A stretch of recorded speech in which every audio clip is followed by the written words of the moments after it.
Jagafo, Jagafo, Bemo, Jagafo. What's in my name? Jagafo, because you need Jagafo, Jagafo, because. Jagafo bites. Anya mo penfo oboma ne banufo ana obi onyamfie dunwotwe sajwede nkratwe FDA fo ajatum abina rice for my lover off for my mama off for my papa my brother my sister get fine abina rice yeah abina rice I'm in it and yes one cool and Egypt one I've been a rice. I've been a rice. I've been a rice. I've been a rice. Fried rice and I've been a rice. Rice water. I've been a rice. I've been a rice. I've been a rice. I've been a rice. And Nijin Kwa. FDA. Ajayjadian Kratso Yatsum. Bohobio is on. Bohobio is on Hello FM. Bohobio Mondays and Wednesdays, 8 p.m. on Hello FM with your host, Samson Kwame Nyamiche. Let's talk politics. Bohobio, Monday and Wednesday, 8 p.m. on Hello FM with Samson Kwame Nyamiche. Bohobio.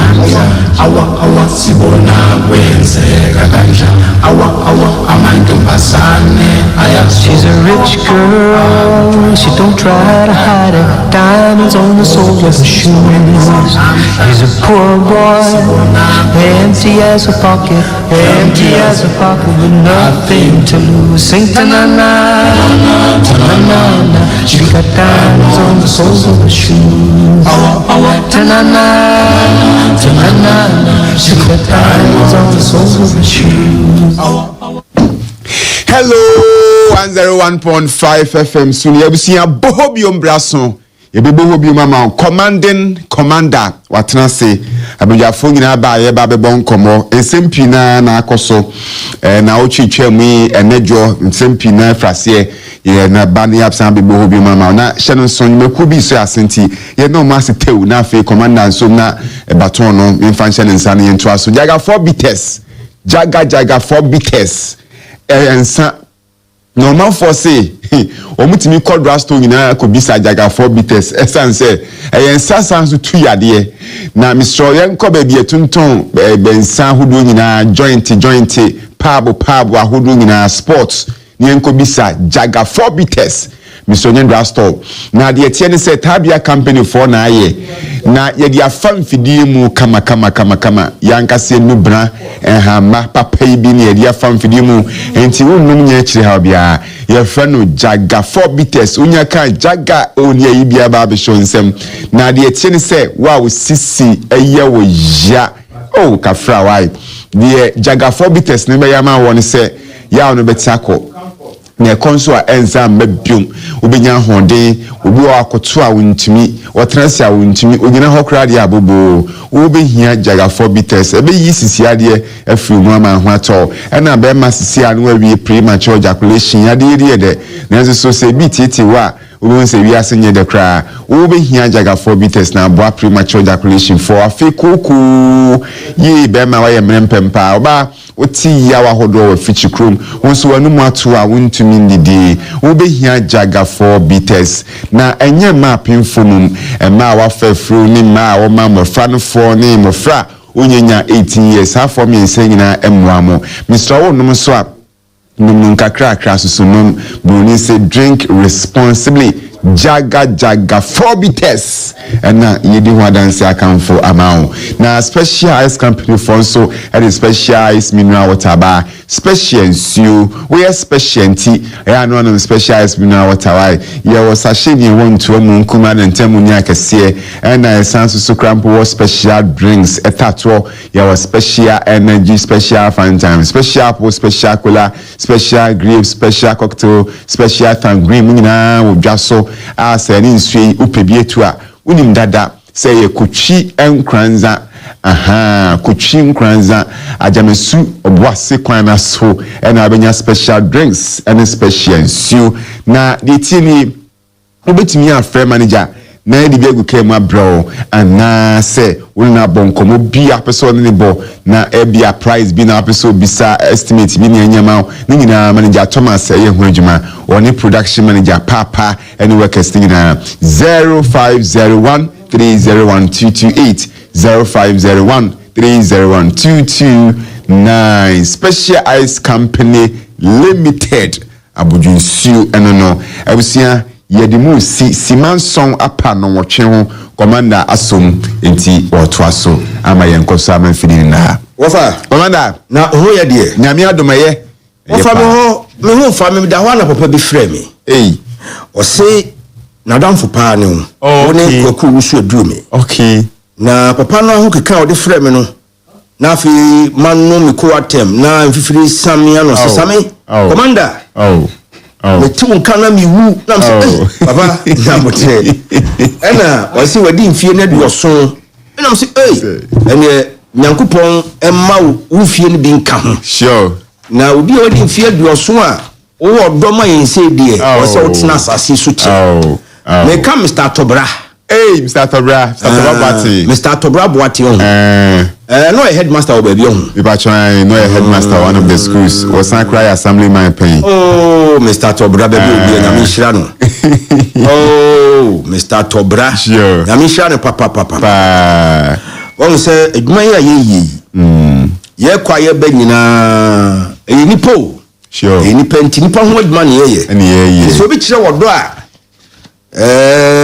ya na nika enti enwumre yi Mr. Tobra baby a wo bia no enwumre yan susu ya dase ya chia okese pa wo fa your husband me dase commander me dase na ubotom ya de commander kakrakra be fa me ka se be fa me si ubotom ya de baby abusumi ni na mu de commander say nche bia na minister we budget o mo si bibia ye na bibia ye na ubotom ya de a ensi bisa se bibia ye no baby otini a different from the meeting no e minister tell no baby meeting no emuchi na wudim se o mu ready budget say wie na figures nyina ba bonten one question pe na mbisa se enda no se economy ni economy dia ye mranti a o ma wie school o ma ko university especially I call specialized studies emu ahe na budget yi etima mo adwuma in the year 2026 sure emu ahe na in the year 2027 ni se budget ai da yanim November ya no year 2027 budget yes next year budget emu ahe ne ya target say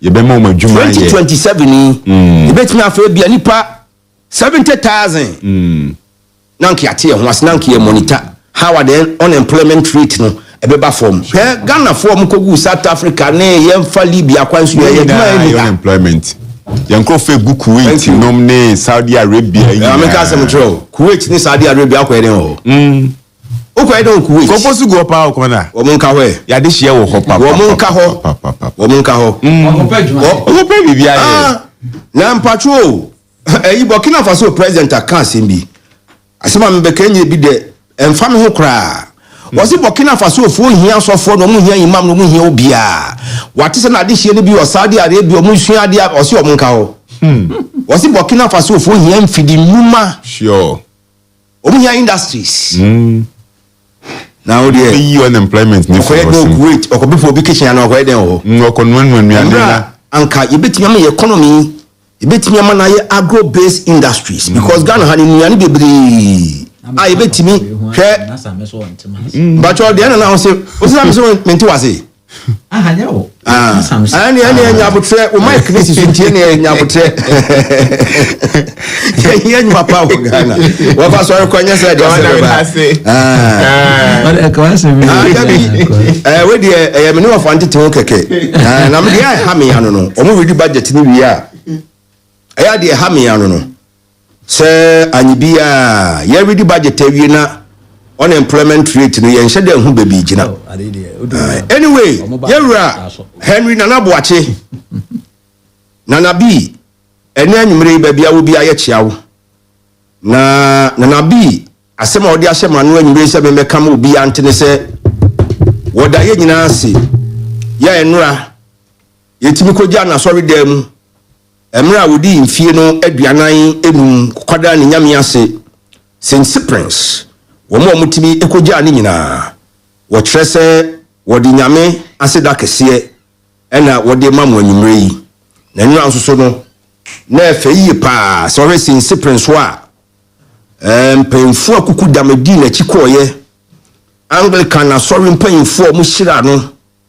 wɔkyerɛ sɛ wɔde ɔmo nyinaa ase na ɛyɛ ne nsom na ɛyɛ ne fɛ sɛ ɔmo nyinaa ɛbɛyɛ saa deɛ ne maa no na Tafo Government Hospital Children's Ward na wosi no wɔsɛ yɛnka mo bia nte sɛ nkyɛ bia hospital no bɛyɛ ready ward bɛyɛ ready na ya dedicate na yɛde ahwɛ nkɔla wɔn Tafo ne ne mpɔtem enti yɛwura Henry Nanabuache at 45 and it says by God's grace strength favor and purpose in my life na emrepem no yɛde anura ne pictures a okupie mu Anglican sorry kesi friend St. Cyprian's Anglican Church and we Kumasi for special Thanksgiving service enti sɛ ohwɛ a yɛnua Henry Nanabuache lawyer wɔno na sabri ne mfodi ne etwa guo no enura de ne yɛfita nko a ɛwɔ St. Cyprian's Anglican Church and we Kumasi ha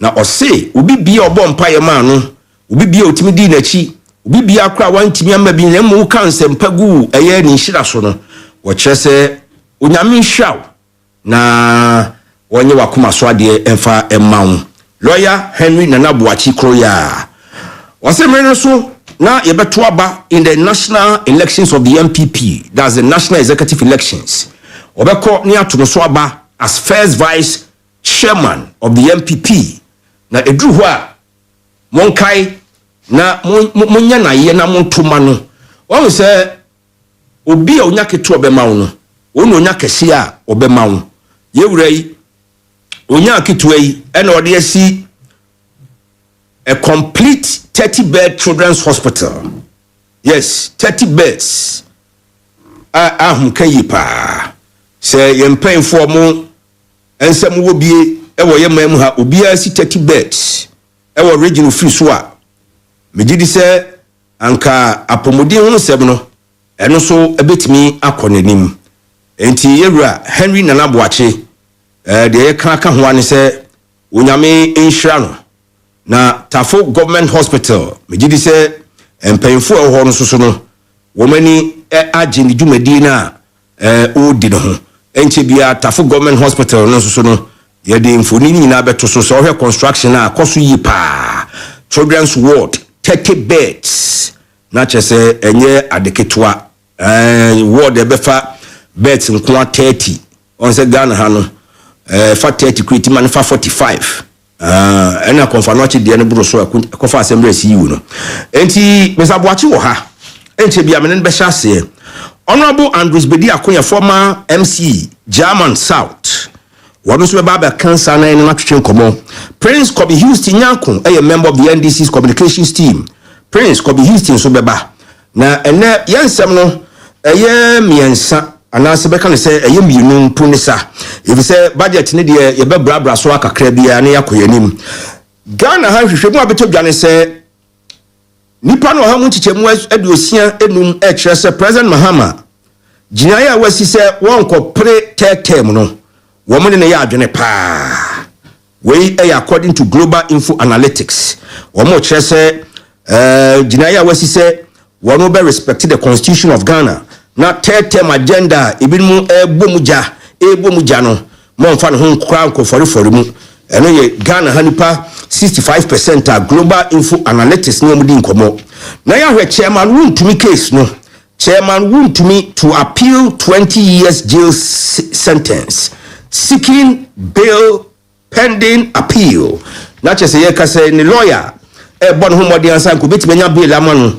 na ya kwa appeal no so won si sa be the lawyer attachia and now take over the case of Ira chairman won to me and also so ho seme wo ha na chairman won to me ba court na court wono na chese na Ira attachia ene ko gina mu eno ye Exim Bank case no na eno na judge no join case no to August 27th say two parties no the attorney general that's the prosecutor and na chairman won to legal counsel wo mu kono mkosi nkonya na plea bargain omo hwe se ombetimi aka asem na sipo anaso ombetimi aka asem na baka na omo hwe no omo di yato yi enye saade a omo sign from court na yento aso se ne asem no etie okay yewie no so a okay yebehwe AOB any other matters bamsa mo achi yan hyase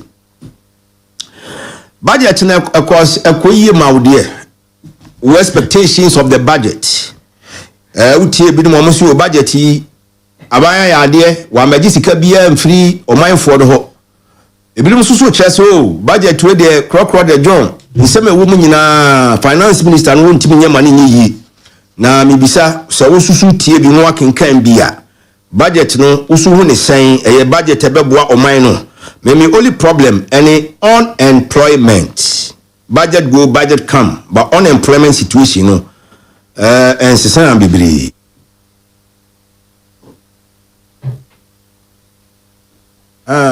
yes yes commander mechiao okay mechia production crew eni obi bia enam ne nsaso na dwumadie yatimi ehyiase enwumre yada mo nyina asenyame enhyira mo pa na sede wo ka no meba so ba mamini kan ento ntia ema identifiable bodies and groups bi ansana yakọ discussion na nkasa eso notably amongst them yade inhyira ebeba wura himfie ebi aka opemso na tran konwa miwia na mekọ mikrom wi amo asena na bo achi yadom ene mpanimfo a aka na yachia wo mo chairman odene ho kwaku apia ne campaign um gidi se wudi akire nyamedom so media me advocate se chairman odene ho kwaku apia emwa na wo monto abamano no nso chairmanship no mu Ashanti Region for his party because minim die wonum ene de obetimi aye Madam Commander, afi mamenchia me uncle Samuel Ado. Commander, wunia commander, ono so yesu jeni sise wa. Ene me offer. Ono we penasempa. Samuel Amankwa Hayford. Debi utie sa, sisi amino kasa utie. Me offer Samuel Amankwa Hayford. Ono so CEO ewo obucha sliding doors ewo Sayford na campaign ni di Sayford ewo adomanye nkwanta. Sami me call school o mikrom wi amase okomfa no chi senior high school me miss yewie 1993 na 1993 for no year group no ye nyina ya bobo ye ho ano akoye project e wo ye school mu ho komfa no chi ya de pa mo mpene yen enti project na ya no nyame ya do efi ada ye ko bia no ne ya hand over the ama school no highly commendable bia wo wias bia no classmate mun kaka mom e bia nsa wo ka sami bi ho asemi nsa one person ono nko atimi ansi na bi hospital fatafo government hospital no tafo aya de sebe wo wukura di wo achi bemfie wo achi no ye bebo ni din saa ne nso ye kakra wa ye betimi yaye ama school no fi ada ye ko bia no na bi ni party ba mu wanye minister wanye chief executive ni ti kwa na yes national service obi na okonya mpacho hwe se waso ni TV na mana me de mai me ha mai enti saa se de ono aye no se Facebook na bi ward na wasi no saa de so ka ho asem Otafo government hospital no ono kwa ni gina ward na nim no saa ne enso ya bobo aye ho anwa yesi na e bi okwa no okwa ni ensi ye ono na shasia ba bia duru ni saa na bi ya de papa wi ase de obi enipa ya de a osayeyi nti nipa wo mo kai wo mo nchi ukeji a wokoye kura wo kai na akoye bibi ma ukeji a enkwara na kase nyame nhira wa nyame be hira wo Hello FM JSS SHS university ba bia akọ so ye ti ano a akola bia o ye be ma bia be wo no bi o se fe ne Henry first 30 days no ti wo ho pe Henry na nabuachi wo no na esi word from beginning or from scratch ayade amsa buachi o mo hyase ye kotwa homam ni ahyase na mahubi wo ho na you di dance ye we living witness I'm telling you yes enti mpacho MPP ba mu anya minister wanye party no kra na so ye youth organizer na bi organizer ɛna kyerɛ ɔbɛyɛ organizer nti ɔyɛ ade ɛna national service ɔma no kokola la push bi afei deɛ mea me de mani kuro pia we si ahu nti na bi ba bia obi anyame nhyira wai saa so ɛna me nhyira konfo anoche 1993 year group ɔmo so nyame nhyira ɔmo pa nipa yɛhwɛ ɔmo ani mfiada no same we de mam kwan kakra ebi ni enua Malik Mark Frimpong Masola Tega Isaac Frimpong Francis Anoche Getrudu Afe Azimbo Mai Dorothy Ofori Kwansa Gloria Hejia Hasana Yakubu Set Ankma JTK Maswell Prince Edward J Azekuso Ajima Angela Apo Steva Bembela Gabriel Frimpong Augustina Yeboa Sawailin Azekuso Ose Frimpong Ade Rosemary Becky Rebecca Chinbo akodu ya nyame nhyira opa o contribution no emudu akua pomana mea nkasa commander mi school din the George George Boachi Yado Owusu din a omunim min de ba radio so am de Boachi Yado no kwana ya me de ebanti nyame nhyira o mu nyina fiada ano pattern to awia to afne nyina o amase konfa no che senior high school ni akopa dwumadie no ho entuma ave medase nyame nhyira opa so ama me kwan yenko budget no so enka meba ban na ba so ayade Dr. Kisley ato is forcing wayade was all the billions of cedis a share economy num any government expenses mu aye nyina ye ne ahunu bi sameda bia namba ha nambeka every adjuso setek eko onwekwan na sai kura na nse o mo start o mo ye said na sai namba ban ye chinu sa na o ye nso so se mekamfo no nti wo kofijobu abakwa no so na se ma se fi yase ne sa kwan omo ye fa ho nyina kofa kuntuna se kosi bekwai efiri kuntuna se ana fi yase ho no ekwa kofa kuntuna se kosi lake nso menyidi se no nso so omo baye nti so kase wa pompiska into the economy menyina chinyi onye mfomso but the be can say was a critics have argued that while key economic indicators may be improving, the benefits of the recovery are yet to be widely felt, with businesses and citizens still facing financial pressures. I know and also you're not correct because nipa NUB a complaint say and is a says care about women's and no turn near macrano. Ne turn I did because my focus the ultimate try a duany or moody and businesses no so near manon cosa or more could you mean issue, but I'm assuring them say omo enya abotre den ya aban we ni ato abama no ne enhwe no ne enhwe they will beat me aye within the next 2.5 years na emom ba bia mene no enya adwene kakra legacy projects bi te se kageti esi emfikira kageti esi emfikira hey kageti esi emfikira hey se project kasi esi ho na wo se wu jaye esi ho na wakwa akosisi marketing ketwa sisi nkro nketwa so na wagya we a eno de nyame ni nipani mihu adwempo etachiri eno kwa de mene aban no enya adwene bibiti say ono a na de 200 community senior high schools ebaaye ebesi nne ebidaso guwuram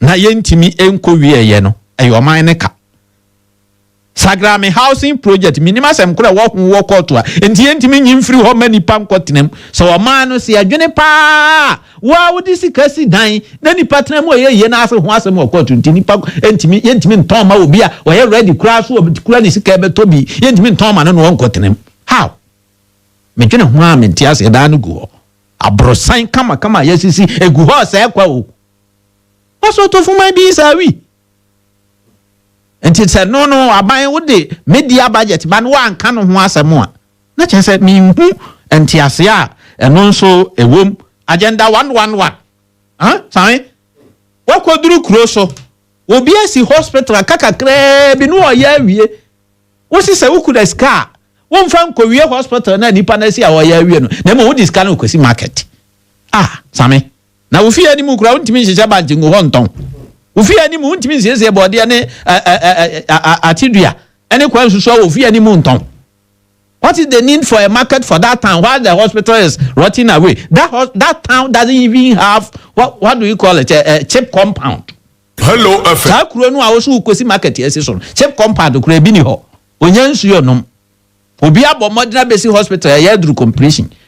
na ukuta ska fa complete eno no omunya ba bi nkone enwe omo yare wo dey kosi market 24-hour economy market. I don't know what that will do for the people of that town. Wabrako market kesi esi kumase ya enke wi anke besum enipa be 20,000 na besum about 13 or 12 of the 16 regions enu si oye jaye emaniso minister anka ho hwe affordable housing other towns kumase de otu for other Roma any senate for other Roma ye wi enkrofo atoto a ofa ho a otimu se enkrofo titi bi mu kama but other towns ko fo duane ade ne bi wo edaso agu ho a o man sika akoshim yen kan ho hwe we are not spending on those issues enti ato forcing why ade onyankopon onhyiraw we say in the spirit of transparency and accountability we should allow you to tell the house how much you have spent on various projects since the beginning of the year. On education you have done well, on health at least eye kakra, on agriculture at least nyamedom so common ye aduane wo ho ebi boarding ba bi nso ye so hu eniema ni bi ekoyi pro ebi cress ukọ ba bi watermelon ye duane bebre ya pro na tin suo ukọ akomadan ntosu ba na enti sika na enka wodi posi market no adenti na fancy tomato factory ensi akomadan sika na wodi kwesi market esi akomadan asi ba bi a watermelon say no ade na fancy watermelon factory ensi kuro no so na mfani pa mo nya adwuma hwe oma 20% efense tax bia na da omom ye fruit juice e wo Ghana ha no o se omu ye free ho na am say very good some be ye free ho nemom aban kasa should lead the establishment of agro based industries enti enkoba ne sa ade no ye dua na aba na pro na da come Ghana na sa ne ma nyina gu ho esai kwa yentimi emwa ensi factory bi NPP for one district one factory no na factories ni bi wo hodada no mo revival no na factories ni so bi were built from scratch and na ya ban sesa ye mi hu ba bia factories na fa yen ka ho asem bi we are rather talking about 24-hour economy market wa bra factories ho yen hu adwuma eye na factory any market de hin na betimi a employ ni pado do same factory ni market de hin na betimi a mani pado do adwuma ye na market ni yesi wie kura de ma store no bi na ni ska kofa ne ma begum aton a market ni mfa so be na beba so enti eniema ni bi wo ho a me ya na ye me nwanwan se Ghanaians are not asking any questions eno anse aye din na sabe yesi so obo sabe te sabos mo mu di ebo wo mu bisa na kosi sei enti ye to aba ma wa oman no nyewa japade sa o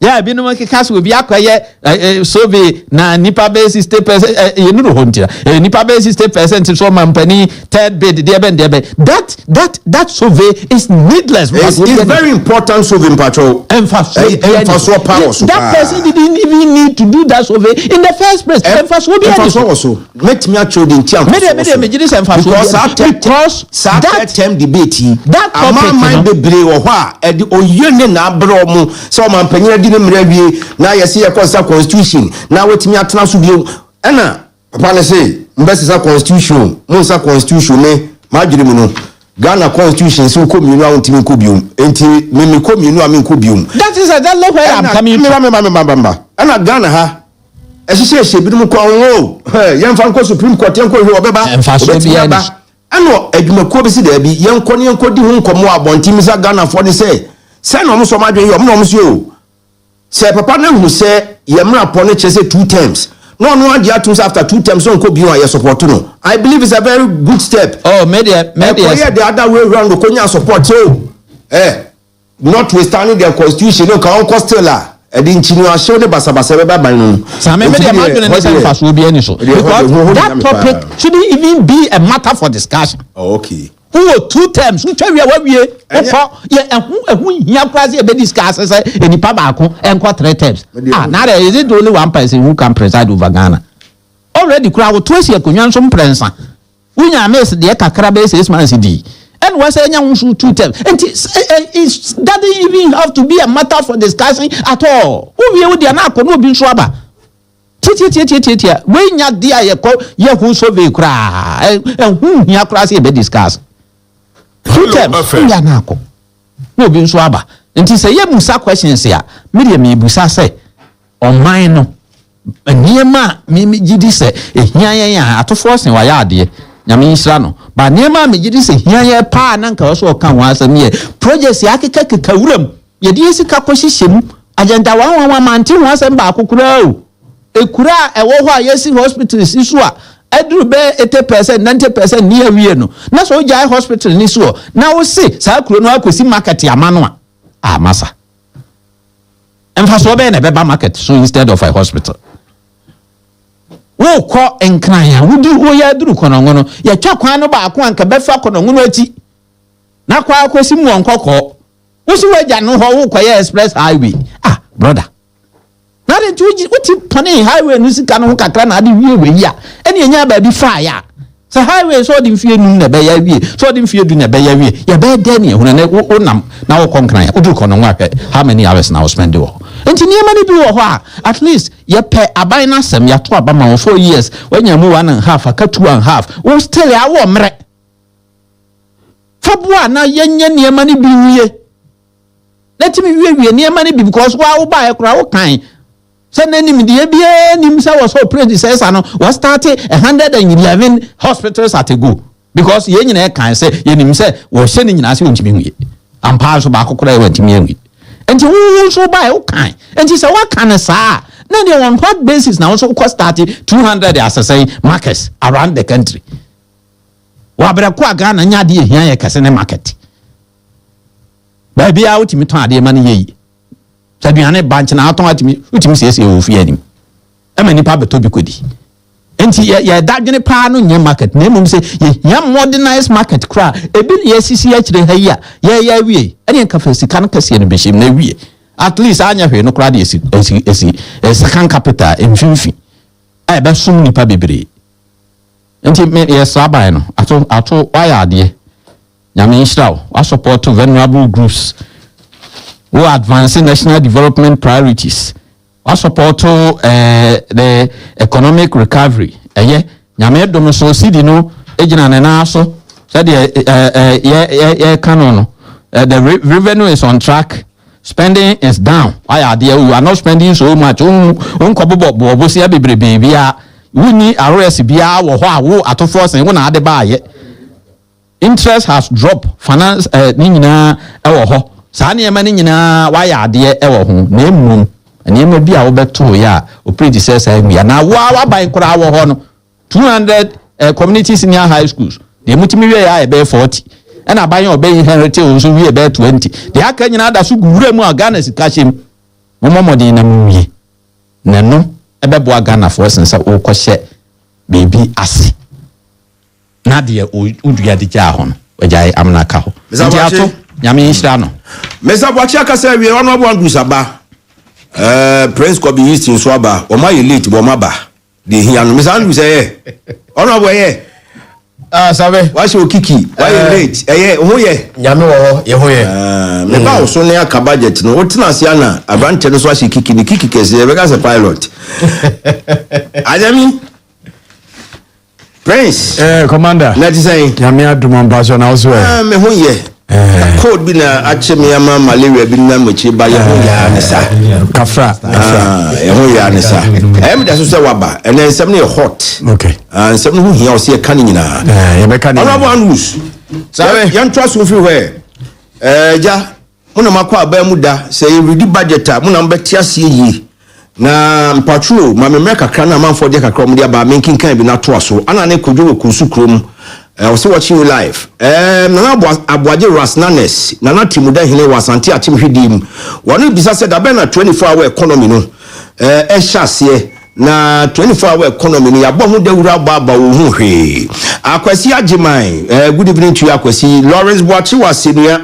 Lawrence Boachi say the budget review is the most uninspiring. Oi, not just no budget no. Well, who ade bia wo mu a obetimi akase o budget we no we na America na say we na America Azeman e wo kronom and Azeman so kyerese the Ghana economy is in crisis. Ghanaians are suffering harsh prices. Goods and services keep on skyrocketing. High fuel prices now for utilities keep on rising. Ko mensa wo pillar 2 domain in Accra no say ato forces budget. Easy to say, difficult to do. Or say budget today easy to say, difficult to do. As Uncle 2028, vote them out.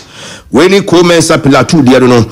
And Sir Frederick say Ghanaians need Dr. Bawumia for 2028 to rescue Chairman Wu to me.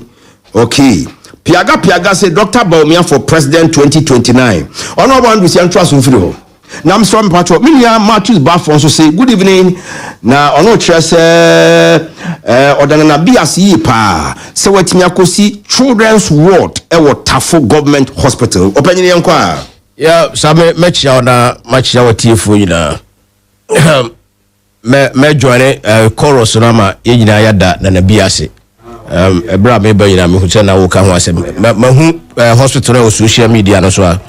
And I think say why there nti say nyina ye boy ensem na ye mana mu as usual over ask for more obia na kwa bam timisi 30 bed e wo ba bia ofri a nkebe ko yedi mu I think so yeah every nyana na say government nko na say utumi na Boaji Rasnanes President Mahama so one ka 24-hour disco na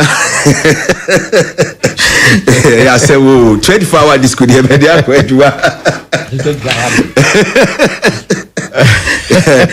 honorable yakwa mesada Mr. Boachi Yadom so I say also no year group for mo say wako ye bi wo school and I think say 1993 okay Matthew Bafo say mo ya de oboma baso mo so ye be bobo baso mo ya de ya me nhira mo sabe economy any budget what I will say is budget no it is an estimate we nya de say enema na ewu nyina e be ka say ato atumi aye sa na ema nyina nti wo expectation bia ofi say ehwam figures na ehwam na mum no enye ade a actuals untumi wi nti afere ko awie a ena betumi a measure say sa review no ye no na ema ewu no dodo say na utumi ye estimates yes and I think say ye cut back na ye ko hwe 2025 de na already ye na there are a lot of gaps ewum enema bebro ho bobo so ka so betumi aya bisi ne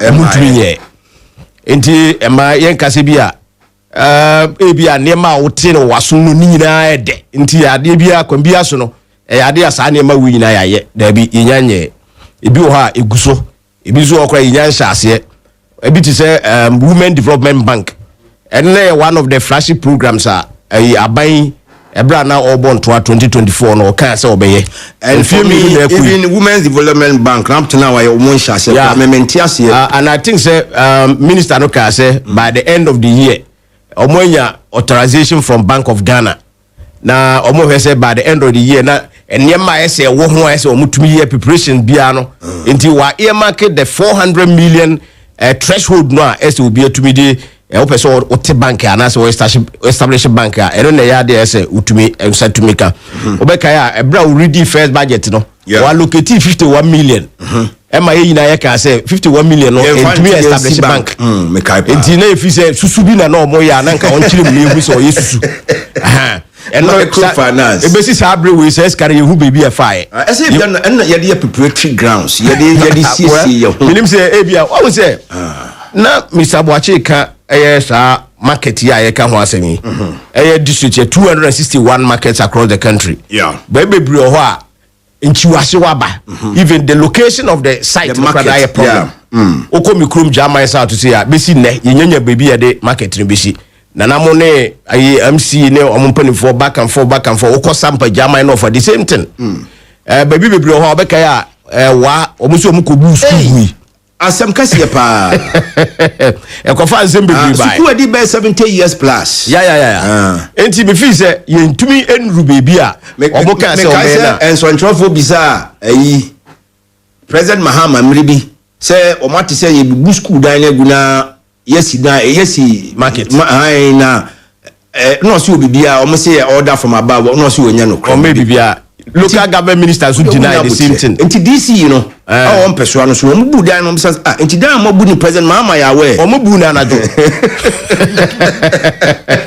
omu bu na anajo se wo ye de yank wonim tie o omu bu na anajo nti ade chi yankwara no ko school afi na no mo se omu bu so afi ni tie no and I think say it was very bad. And this I said me kind of estimate budgetary estimate figures na wum no we share the macro economic indicators na utumu say bibrio ha he's on track. And he said Mr. Bwachike be bon number so be ye analyze budget no critically me share free the unemployment rate because abai wo sha the flagship program power the bar power unemployment ya na MPP for omufi say to be creating jobs. Meanwhile, jobs na na create no na more than 2 million jobs ya na create but yen ya no mo ntia say so ombetumi aba be ye adwuma e beboa ma Ghana for mabunu titiro enya adwuma ye enti omo promise dey fair say 24-hour economy enti market here omo ye say afterthought because it is nowhere in their manifesto so ombeti markets enti omo say 24-hour economy no omo promise ye entumi nye adwuma betumi de ye fence employment number enti sa na tie dey establish the fence a market.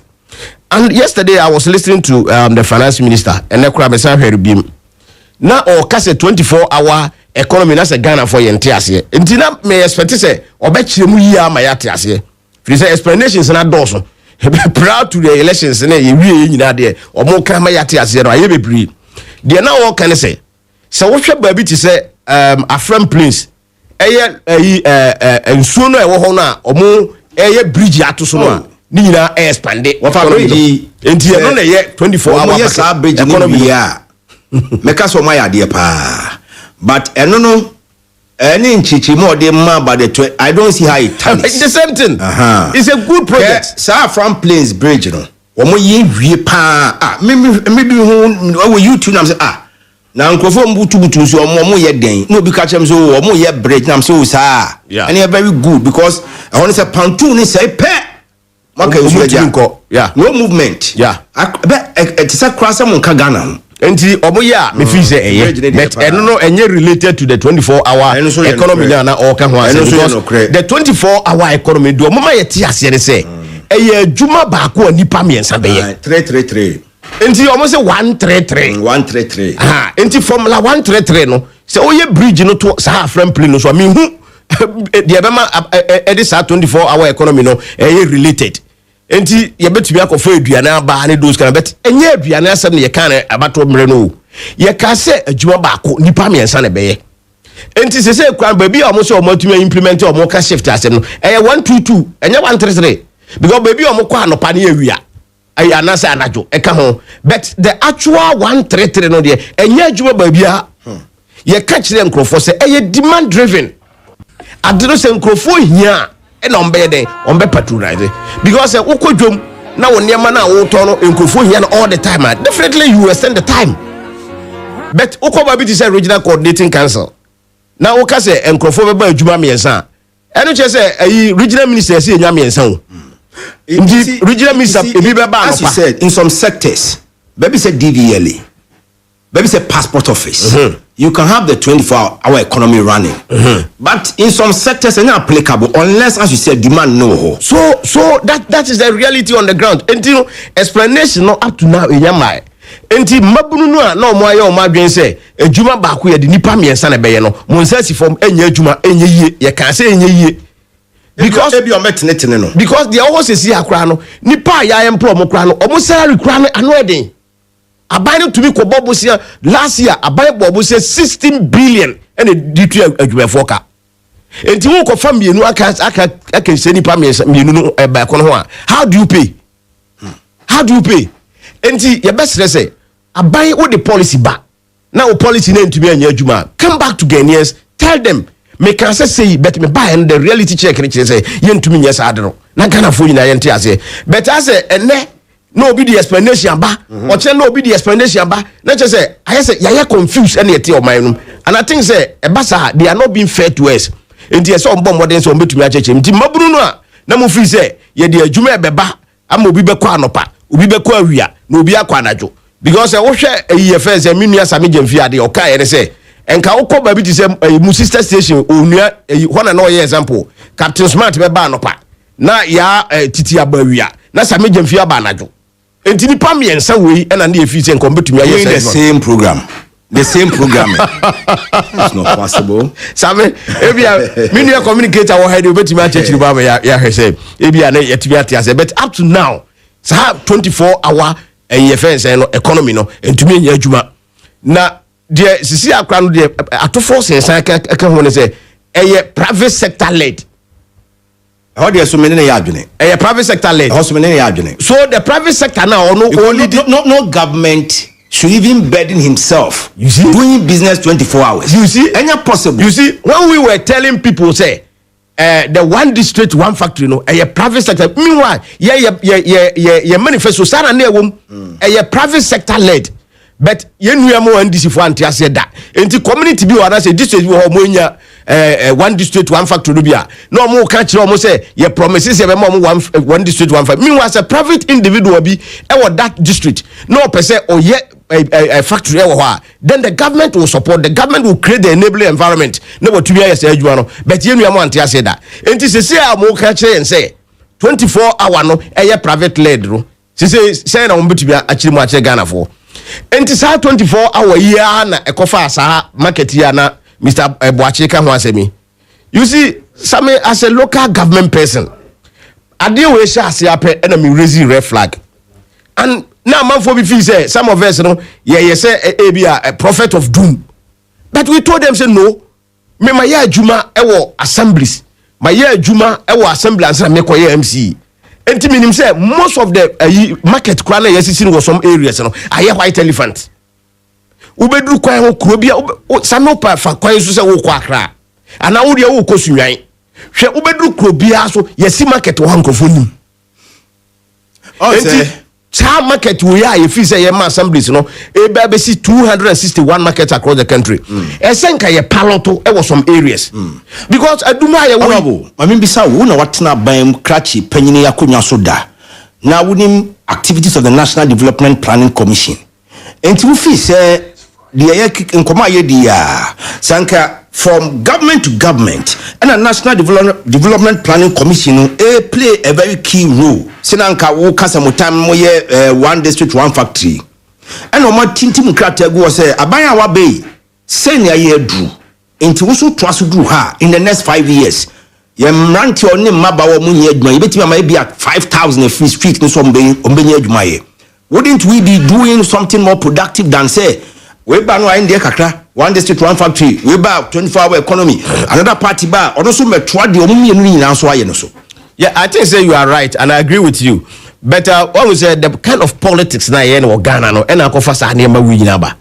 Because abai bi ba okura manifesto and the people are also watching say manifesto na what they buy nyina so ama Ghana for to aba mo no. How are you going to implement it? And this ye nyina yete ase say ye benya one manifesto na so obi ba abai mu no watumi implement it. I think say that will help. Dan say ye can see here because I mean the me hu say sa market we ye kan ho asemi bebre ho muntumi wie de ombetumi awie nso no sa me say ebeka wuram because usi market no si wa eno nche me fa night market eno nchire say obi be kwa akoton boode ho anajo anase obi be cause okwa akope banchi ato anajo because yesi market was say a 24-hour anajo no fufu ana me go kan. That is the issue. And most of the assemblies here some market we are kan ho asem no already no ebi wo kra yesisi aka nwuram ya assemblies resisi aka wa yentumi nyusu because we hwe sa de we ya me what I have seen is say we are going to waste another money. Time will tell. We are going to waste another money. Na omano ye ni say ya enye yesame. So all the time young politicians ye kwasha ade bi ase because this government has about only 2 years to go. And they are leaving power. Enti wona wo beba MPP beba ba omia beba no na ye kofa sa market we akoja no kwan so. Na office ye hwe na say priority ni wa de na besi. Mo beja no ho. So these are the issues. Enti na ye register ti as so mo beja no ho. Ese sa ban no tie yen. O ma yen kwashi ska biem because some look sa community days in high schools ya ayi o aban no o free so okofa ban no o wie 21 ebra no o mu free akondwa so no o ma wie 21 akufo ado aban no e be complete more than 30 wona okofa ban no but we nyina chi na ye nuanu ma ndisi fo e bo akufo ado so bo say o wie community senior high schools no lo and behold and them was about power. I can tell you the media wo me district ya omo yes omo ye e wa dem so sesi ai contractor ya me na ko dwuwi ho keke o si hobi okọ efiri sunwan eko nwanchi baako e wo nwura mu ho baabi also the same contractor wa kodo do ho keke o si hobi Ubekom na ska o si the money and farmer no. That is the issue. So if you don't have the wona wo bo obi so bo say wona wo shase a won tumi awie no aban ono do oban no obewie more than the wona wo shase no enso mo ma ban ye nyana so endidim mo bae no 2 years na ekoyi mo mfa kaprem fan ko sa schools na mu ja no ho no enti why were you blaming the Kufuor government honorable nusio ene mo issues so mesre say ato ekura figures efe na mo no yen koso ani yenkura mu yie because see a figures no asa yesisa so when him say a driver for a pekwaya of a lorry fee by 30%. Immediately they will increase the lorry fee. Everything. They want to engage the government as soon as possible. Almost minister say or so many are buying Kunya CC. I won't say Tokana cost of model list. No, ama oil prices in this table was a PJB. Enti Tokana Drugana. Was it Sent Tokana Nugana? Honorable. I know what to do. Honorable. Etu abeto ha. Muna muya manyofu. Na a free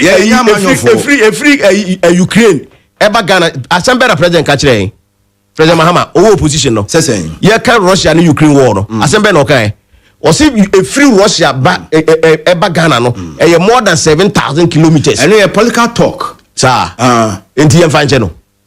Oh, well, more the channel fine, man fine channel fine, but the reality of the matter is that this is what we call reality check. The reality of the matter is that say we are see we mu I find global village. Now see I say BS Burundi and family who boy found. This is the factors around the matter enye global. Yeah. And na kura me hu portal bi menim se bi a true dia me yam verify. Okay. Me hu say na almost sami jamfi say even sa antokwa na ekono affect a good board activities. Ekoso wo hefa. Ekoso Iran na FSM. Possible. Or say affect good FS a good board activities. Trade possible sir. Yes, of course. Trade and business. Okay, yenya magana for no omonjaje. Nti say what your position na wo kan sem no bia. President Muhammad de no wakwa aban mu pen. Nti na esenka ohunu better. Than said now or just say because 2024 no na they were so desperate for power. Enti bibia eno na ma okoka say obekwa kotu boho e wo kuku afum no. Obi afo e betu boho ho na ye tank esi so na ye pipe atum na the spray okuku. Na say na nkeye irrigation. Ameda say honorable ne de na to ho sabe mo say Prince Kobi waye di sa so do be fire. Enti yenko Prince so na Baraski say, or a member of the NPP Media Patriots, or says, in fact, Atoforsi and the NDC government has failed this country in terms of how they have abandoned Agenda 111 hospitals, Konongo bypass, and do otherwise. Time will tell. Now, Ochia Chairman Ekins, Ashanti Regional Second Vice Chairman Hopeful, and after Asante Bankuka, Yawan Ponsa will qualify him, you know, say, is this what the NDC calls a budget? Atoforsi's budget is empty. No help for Ghana. No help for or see broken promises and jailing opponents. Okay, jailing of opponents was not never mentioned in the budget. There are plans also heard from President Mahama and the NDC has failed with their promises. Or see where is the Women's Bank and the 24-hour economy? NPP will surely bounce back. Dr. Bawumia and Asanteman Koka and then Dana Pinaman say what yamu.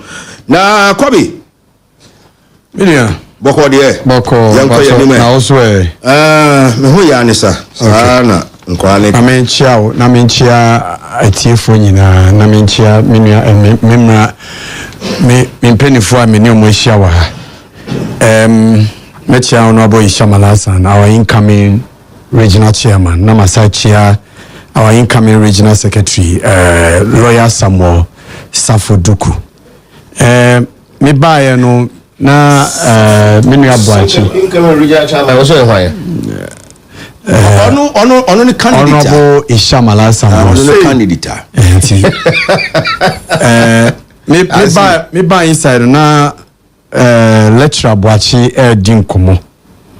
Lecturer Mahama Tete, Mahama Nkaso ko Tete. Oh.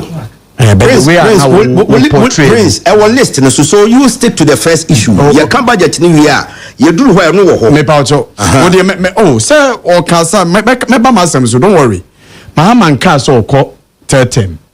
Sani I will portray as a Mahama Nakaso or ko Tete. Prince, the third matter is a subject for discussion. Oh. Tete no, a subject for discussion. I'm people don't want him. Tete no, a subject. Oh, but you can. 65% of Ghanaians back Mohammed's decision not to seek a third term. I was bantering with him and you know stick to the budget. No problem. Don't worry. I can do all within do also. Mahama Nkaso about 13. Ghana for being a so court. So let's they have every right to go to let's court. move on gradually. If you allow me to have made my statement, I would have finished. I didn't want paper no so my statement. What can someone from him? Mamin come as him. Mr. Commander. I am what can someone go intimidate to the tama? Obama me kwaya mamaka. No problem. Since you are me person me come Mr. Wa. Yen kaza Ghana for be say on person ko test the law. Allow them to do that. Is their right. Timamin koso. Mr. Boachi, the BIA Baha will see agenda 111 in the 2026 budget. Yeah, the Hashem say you better complete 35 of them by close of this year. It is a debia also about Bekaso you're not being fair to us. You can criticize us when the year comes to an end. Now who say you completed 35 and no the old boy is who have every right. But as all candidates say, ye buy no ye jai bibia to one ye see agenda 111. Ebi nanu ya as a Minister of Health or Botum for ebe send the boss on make complete 35. Nia Canada Christian Health Service Christian for now a part of hospital no almost be febi. We are unkwen susu now person be febi now complete ni build, operate and transfer now. Aban so you're willing for you to come. Because our project, it was overly ambitious, and President Kufuor knew that he was not even going to be able to complete any. But and also recall Iti Mr. Wa Yaka, Iti Yaka is saying, "Would you judge by the close of this year? Say you 35 na yaka budget no more, and would you me no better now criticize him? I may di no bomb in face and I'm sorry call." But for now, dear, your criticism is not way. And express road, Mr. Boachi, bypasses, contractors are on site working on the bypasses. Mr. Boachi, tell me. Konogo dear na ye jawo. Say me be man now buofo, but you are introducing topics into the discussion. Or the bypass about also honorable baby say when and we are working on time. Mr. Boachi wan ka bypass asem. Mr. Boachi wan ka bypass asem. Contractors on site. It is a kaya. Me catch me man information. What is wrong with it, Commander? It yanka Mr. Boachi nka asem ngua mami nka ho asem. Patrol, Mr. Boachi kana or divert. I was trying to bring him back on track. Because of time, there are people who are on site working on the bypass. We have promised Ghanaian people say, even though boss, me patrol we kasan me yedi. No, you are trying to intimidate everybody. Nobody is intimidating anybody. No, we are having discussions. What kind of discussion? You have your 15 minutes. Let me also have my 15 minutes. Okay, I could have come in. Talk. Thank you. Apart from saying you express road, but the proof of the matter said there is no contractor on site. Let me go on to when we were leaving, there was no contractor on site. Did you come here to complain? Contractors were working. Jai. Budget no so. Na million okay 24-hour economy who asem because a part of the conversation. And Mr. MPP for some media men, Mr. Mwa, we make it time now to share the policy document on 24-hour economy, so that you argue from the point of knowledge, not just the wholesale way. I can say. what is 24-hour economy? This is the program ne bano. Nye kafa 24-hour economy ni. Yes, 24-hour economy will be a deliberate policy intervention by the next NDC Mahama government to encourage and support certain businesses and companies to operate 24/7, preferably in 3-shift system of 8 hours each. So some certain businesses and companies, it is all better now. I can say yes, 24-hour means regional office, regional minister. You have not even read the policy document of the 24-hour economy. It is ready. Get to know the policy. Don't just criticize it. We see some selected companies and businesses. And now Mikase who caught them habo any senefreno takradi habo. They are operating 24-hour. 3 shifts. People also anka some time ago no pour 5. No, 24-hour. Common sense will tell you so they will employ more people. 3 shifts. That's what it means. Okotema habo enu na ekosu yenia nana kwesi boyte ewo Ghana Publishing. Today he's operating 24-hour. It's yakase selected companies and businesses. Yenka said the whole country ye be 24-hour. Selected companies and businesses. Abai say niye abai die se metimi amana ye 24-hour me mana ye. It's all the companies I'm mentioning e abai dia. And no see ankrankre. Member incentives. Member tax rebates, member tariff meter and adjobe read it differently. So we need one. Send your momo implementing one district, one factory. You told people to sign up to it. You told private people say me mau incentive when so we need one brabe signing on. And no nieka. It's if other and I'll tell you so some businesses have even signed up already. And I yebe young way kama momo. It be sre. Read about the policy document. We didn't say when we come, no, even district assemblies will start operating 24-hour. No, we didn't say. We see selected businesses and companies. It's my main function. The budget is, for the first time, finance minister called mid-year budget. One kasa me put more money to spend. That is not true. For the first time, one kasa me increase taxes. That is not true. It's not accurate. That is what it means. And then Oko Parliament, one can me put more money to spend. One can me introducing more taxes. And one is our seat budget no present here no prior to the year 2026 no and one or so and no original so all year. Now, many MPP for say a women's bank no by the close of this year it will start operating. So relax. If by the close of this year and we operate here, no way dim komo. What do you call it? Many say budgets are estimate, of course, but there are actuals in the budget. Many MPP near who actuals no. Niyama aban aye actuala aye aban atua who ka aye bibia. Just aban spending money on it. No there who ye. There are actuals in the budget, and I love to read those actuals for my brother to see. Senebeya. Actuals no because there are actuals in the budget.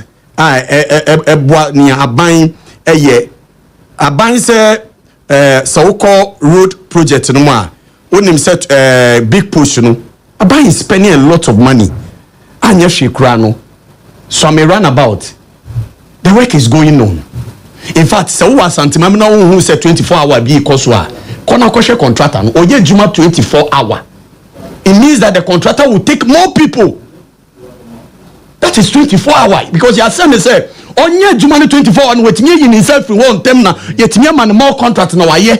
It was share your boss or ye 20 it na do kwa. So I may that change you ye 24-hour. So if you have no idea about any 24-hour economy, just go to Swami. Interchange, you know, so it is running. Now the things that government has spent money on, so that this Asema MPP for Takaso government is not spending. Yes, we are not spending recklessly like you. We won't spend recklessly. We are not yanko charter plane $17,000 per an hour. For Minisika and charter plane and Ninanam and Koshe Tottenham Hotspur match. President Kufado. That was what he was doing. will not take $100 million of taxpayers' money and go and dig a hole. Yeah, go dig a hole. Accra, say you see National Cathedral. We will never do that. Yeah, you use the taxpayers' money, $1 million and Crow and Associates. Yeah, auditor general. Now, some buy almost see Crow and Associate company being auditing a Cocoa Roads. Up to now, with your $1 million, because he said charge the senior minister, Yaosafo says $1 million, no, and yes, I will spend it. Where is the money? The same people, you spend money recklessly. In this country, we are not going to spend like that. It is spending on Niama, very important.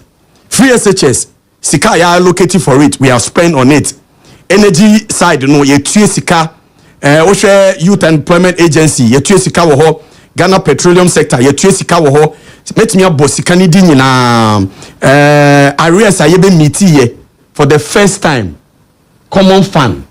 Every year, say, ye tia pepe mo for a whole year for them. Namuntia, madam for ni akonya sa jima no wa sokwa. You starve the assemblies of funds so no mutimi enye sika kwa mfa nye juma. That's when honorable betina honorable sa now your MC. Well, did you even have money to even buy? There was nowhere. Did you even have money to buy sheet of paper? A year, common fund a year. You see, you are exaggerating. And you want to count Parliament or Mokai. You are exaggerating. You see, Parliament is a house. I want to be possible. The whole year. Parliament. I was talking on Street. Oh, John Mahama administration one. Fourth quarter this assembly common fund was never paid. Honorable Bajumani, we are inquiring. Press your best. We are now at Wabem. Oh, it's media. American say, Dr. Mr. Boachi, first, so on money per dollars, I had man in crop from using dollars, the cranium about my moi. This is a borrow, near Bobusia. Your Bobusia is any interest was so near per dollar, the amount of phonoma cotonia mabo my mo. And then, because of a certain policy called Gold Board, and then Bobusia in dollars. You turn your gold, you know, with CDs near cotton among and your dollars. I bet go cream them. It's because of that, in getting me maintaining dollar no higher stable. That is a policy who the benefiter. Because of that, it's prices are stable on the market. Policy ben a chance, sir. Policy ben a chance, sir. It's immediate. You make can say ye Mr. Bachi. Unim say express road na ye can say be no. Ebe cost about $3 billion. And then abaya tinya pesika to wanya $1.7 billion. Wow. Sika ye pesi ye see road no what demand some ya babontin. Me ba to tinya me kana say. Minister no kan wa media badge also wanya ebe cost $3 billion but wanya $1.7 billion at all. It's by the close of yes, by the close of this year no, we are supposed to get those money. It's yenya share sa kwan no so a no break and to say baby next year we are paying close to $58 billion all right. In amortization of our debt. Okay. Mo bosi am boto wa man fa nya hwi. Oh dear, you see, omo buy na buso mbe boy na che from Nkrumah time bedu Mahama. Mo mutimi bobusi a che obi a. Praise obi a. About 600 billion Ghana cedi na mo bobusi a ejayo. Me kwa ahomaso na medi nkomo kakra bi wa ahomaso many co-founder green traceability kwani akwadwetwe nkomo na omo de krata bi ababonten se abanhwe yie small scale miners the one crofo bi tata omo registered omo ye legal but amanfo bi tata omo Mr. Francis Opoku we are co-founder green traceability. Good evening. Good evening, Minia. But mo how ne saying yo mama fa kwenye NCA motive for the multi minders on my muhenda ya how no any dosu yeah we can have that can say aban omo ye niam bibiri kuku din ye ba de ba ku pa hunya so we ye de ye the best sa ohawia again in America sa minia we do dance so MPP NDC ye the jubedie ase obinsa se bi enfa ne se obi adwuma na wo dia se o manager ansa na all these years manager ntimi solve anasa on fa profit taku anasa dama emrewa but this is o manager no ankasa da problem wo no ho eye adwuma na wa biye no eno na being disability minds ya kan sia le ko ya research ye hu se na sa enkofu aban no etu wo se mu nko he na ebi o bi man ko yi wo man ni mu a so bi e ma so bi di boni bi e wo man ni mu a mate no o mo mu no na o mu kwa o wa ko sa ka na no ko se me se ni se yan fan so mu ko obi eni lines banana bisa ye wo mu ni se aban no e de se bi aba ono ankasa ye no fourth minister by no be kan say lines is now being managed small scale mining no instead to but you soon is also is fraud 80 it can sell into almost e be no beto ho e ti awabi na onwa twi na onwa ko fa cooperative aba ko be 2 years ni just imagine cooperative no my inyane na so na old for na na ko class small scale mining license on the adwuma no so on so license bi ba abro so me say o ko yeri u ko na ko yeri nu akura na abanye nsan enti na ko ba tonya bo chere we small scale miner na wo license wu na o kwa enye likely say obinya your re-registration to continue your mining activity okay ya kumplele na small scale miners association consent association what bobo papa this is a better formalization the new formalization begin with legitimacy and America abako federal council and the Suna mining organa Tanzania for onko na pe na on president baka mugapoya wonya ne be biko ofre omuyamba ne so omugala msifo ina ana otumo ha oni sei no be ha oni se nya license nya adwuma ehwa no dina so ena oma officers call all the district into the license near the local level okay because so but number one you have issues of licensing as at now mebwa the biggest problem. Okay. What are the other problems? Accuracy opportunity ama where you make statement when you sue your friend is saying unsuspected ama like ukofua that you then small can't remember ukofua one you say oh lines is nearly honinti man is not very vulnerable. Okuna is not so much of alliances when you will be mount. If you do okra alliances, and I say, oh yeah, Jumapa, on things to on say quiet. Macassa Miniamu, a bass, a complaining, you know. If you feel the car say, Kumasi later, maybe I open ya making us and do. Something or say, police commander, no, police commander, yes, Clemo. Unianum, a human or no, a bibin tirantes means new come on. It is all let's be a Jumano means soon. Only Kayim or yet more high things in a fix. The human also what Yamunya, who finances the Uncle Saka. This is on record. Let me video media can do. But all the sending me and Kebepa because the okay there will be statement. An individual statement does not amount to any assurance from the government. An individual assess a person and one man assurance. It's not backed by any law. But also the sound from our premises. Say, license in 2 years. Put your shoes in the listen. What can you be come near beside the Intia?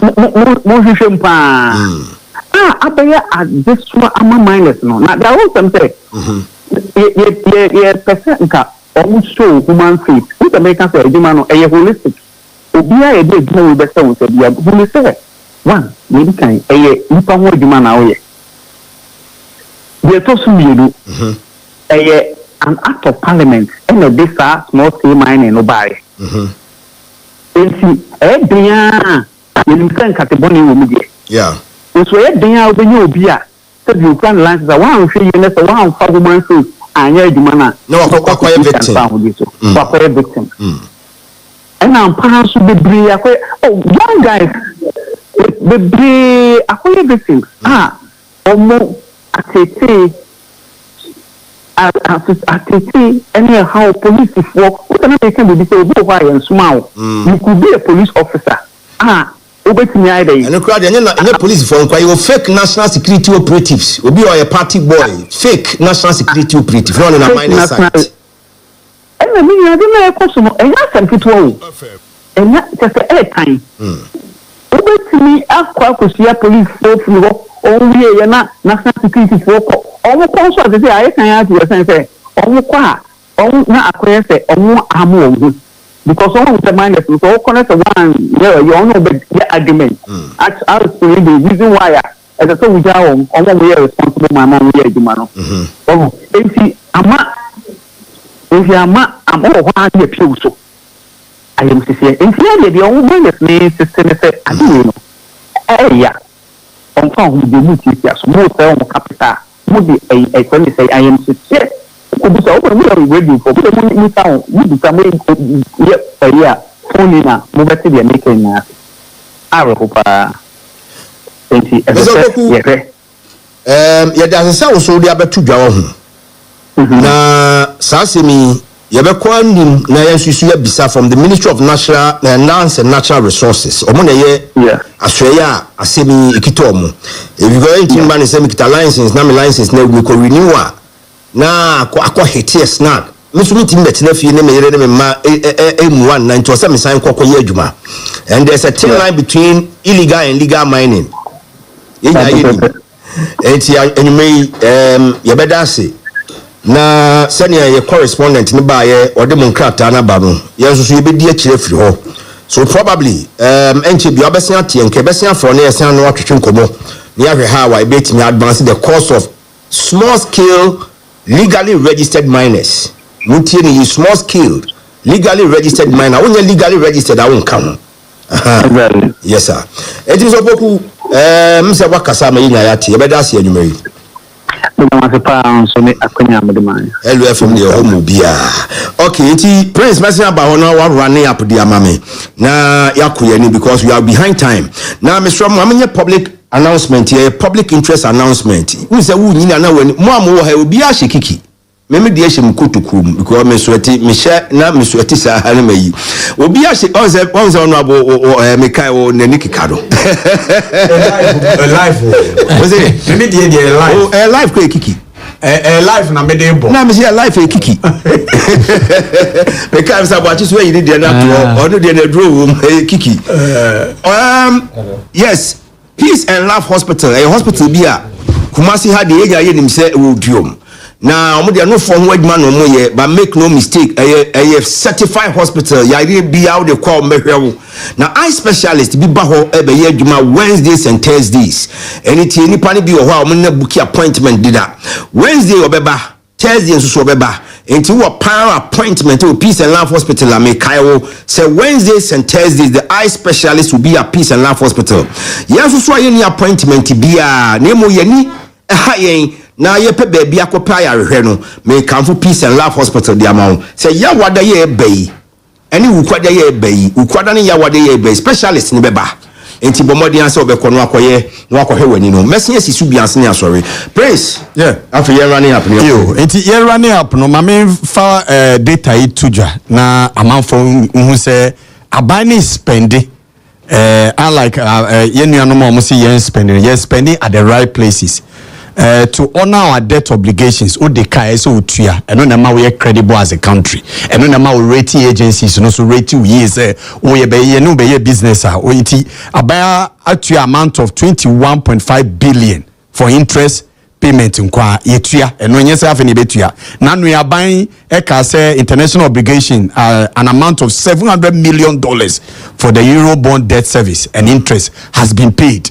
Restore of confidence in our financial system into an amount of 10 billion Ghana cedi to domestic bond holders and also so yetua. Those are monies in the economy. Domestic bond holders. No? Yes. Why are they? To restore confidence in our financial system and to deepen fiscal decentralization, an amount of 4.4 billion to the District Assembly's Common Fund has been paid. The National Health Insurance Scheme and also so amount 4.5 billion and also yetua. To strengthen specialized healthcare, an amount of 1.1 billion to Mahama Care has been paid. To support quality and access education, an amount of 4.2 billion to Get Fund has been paid. To strengthen the free secondary education program and ease the burden on families, an amount of 1.8 billion to the free secondary school education program has been paid. Okay. To improve road maintenance, an amount of 1.7 billion to the Road Maintenance Trust Fund has been paid. Right. To support job creation for young people, an amount of 459 million to the Youth Employment Agency has been paid. All right. Because my actuality is a bit not 3 yes, days. It so we catch us say Obi MP before catch us say government is not spending I don't think any of this gentlemen here no, I'm not just talking to this gentleman. In fact, the MPP, the minority addressed a press conference after the media budget. Omo can say government is not spending. Mr. Watching here. Yeah. Oba ma super say we do any check for years ni say we are one asphalt omo ye wo ho no. So any very commendable. Santas Bekwa runabout to Santas runabout. Ya start Igusu Sofula interchange Mrs. Sofula so me interchange. When Anwa Kwanta road no. Ni mo ye ne basaja to ho no. Contractor was site all year juma. All right. May I say we must move forward. Now mo me acknowledge some of the testers now for young what taxi drivers say. I greet you for your wonderful service. I see the NDC promised Ghanaians a heaven, but gradually they are leading us to hell. Where is the 24-hour economy? Fuel prices are skyrocketing. Golden Boy announced a war. I say let me greet Obo for the incoming organizer hopeful. I see the MPP, they don't understand the 24-hour economy. That's why they are all confused.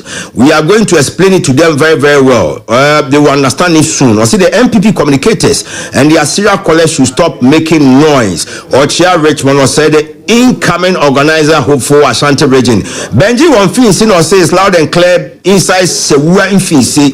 Or say we are really enjoying the show. Keep your good works up. Now Ochia Yaya Kasum, the best man to lead Achuman Wabiaja South NDC.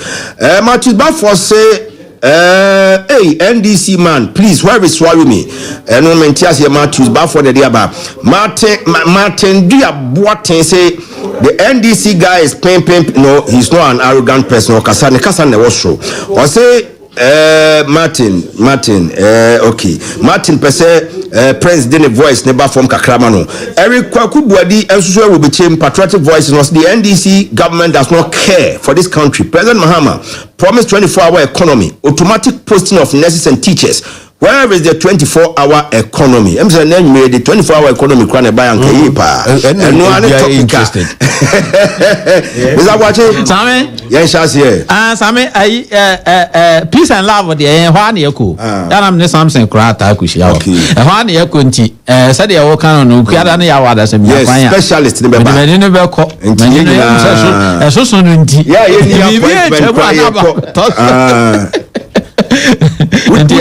40 years, 45 years, 50 years when in the baba. Sammy? Yes, sir.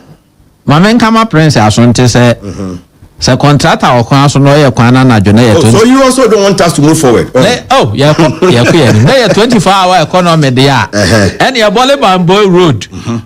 Around the year 2004, I make fast aquan so Bohobio Boy. Now almost yen anajo. Okay. Now me call what? Yes, service was Lawrence near high school. Not Debbie, she has she. Opa is here, Mamma Franco Moyeduma. enti se ya kwan na se contractor na ya adwuma na adwo na ya 24 hour de a na ya 2004 na contractor was akwan so na ya 24 hour economy okay enti was so am run about so am interchange omo ya kwan na adwo ya 24 hour o na adwo omo ya adwuma ya enti eye ekwan na omo ya na nopa wia na adwo no de ye omo wie ma ye ntem a enya ba bia afa na obia eho atona Millicent aje ni adro magani musema amumudi mabomudi oh Millicent ya mo odi akafra Sami media we no de asema di kan akasa me nka ho asem okay 65% of Ghanaians back mame nkwanua no mienu homra oh da bi mame nwie media me time no ka untumi de no oh ye men no so me de time no ka untumi bail condition ni ade se me wi na papa aba okay said last week you nyina ten last week say ya jailu to me for 20 years was it this week or last week this week right it was last week today ya ba ya na na say sure Monday my week today and the abaye topics no mu say 22nd right yeah 22nd and last week they did me week today na we anwan or your taste I issue and ya ba nwumre ka ho asem and he said the lawyers say so mo be appeal on that particular issue said the last week be kan no and he say say another issue so about no so judges na tena say numeri ma high forest and about court for Exim Bank Afro-Exim Bank yes tan on numeri forest there no I think it's Friday here bay because na me ti attorney general no wa list cases are oral na watwi from Monday to Friday. We say do boy them say from Monday to Friday kwabna do boy cyber security there no. From Monday to Friday we could be there be obeko court. There be obeko court. Intermediate they make an say. But won't me the obesan about court on Friday. And no ye tano numeri forest case no. Okay. Friday 9 a.m. criminal court 1. Republic versus Akunta Mining and 3 others. Tano numeri forest reserve mining case. Good. And the omudi no la the judge ni ebua no last week no judge no bua no last week no a ene ataichi amete so kasa ne lawyer say obeye appeal no eye ne kwan so ano no say the client etum na free say judge ni na ni ye na person ye appeal kwan da ho but bail condition no na menye lawyer ntimi ni muye so obetimi akose ye money bail ansa no aye appeal no ana say ogusu ye appeal na obetimi apply for bail ana say just appeal na chi otimi apply for bail enti we are hoping say say your mama bi kra wo ho a say your sentence wa na wo express interest say obe appeal a o me wo hold o sentence no e appeal processing here exhaustive way. My more example of former French President Nicolas Sarkozy. Or say Sarkozy court case yam fanko she fiase no. Yam fanko direct because in legal team signal intentions to appeal. France for the money appeal bibi awie. Appeal ni na awie no mzo masa wa appeal and to yasun. Then he went to jail. And he we ha no. Adana your sentence you ntumi na adana ko jail.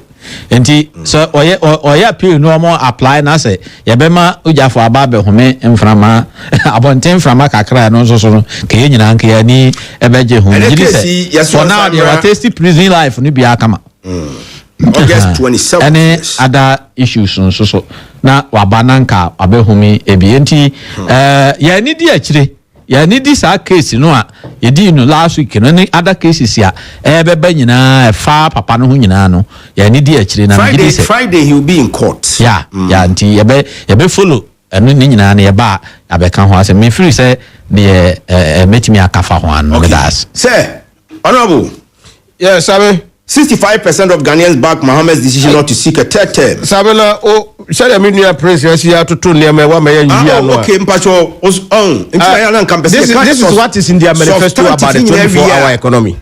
Now can reactions but me come on 24-hour economy no o de o tro no o manifesto ni nye leaflet ye kura no okay de o tro ni o source document source near there in the NDC manifesto 2024 will be your phone so my Bible yes Hello, this is your manifesto maybe I will never read the document here any genuine or say a deliberate policy to encourage and support businesses and public organizations to operate 24/7 in 3 shifts of 8 hours. Nti baby and work say some public institutions and some businesses one can say some business one can say some businesses businesses and public institutions to work 24 hours 3 shifts. And I presume say a business is capable of working 24 hours. So why didn't they use the word some? Okay. Because you were maybe or why 24 hours. And you were maybe so are you telling me say you wrote this to deceive Ghanaians? No, we didn't. My brother. And you must say office o leaflet na ekura na yen kan ya.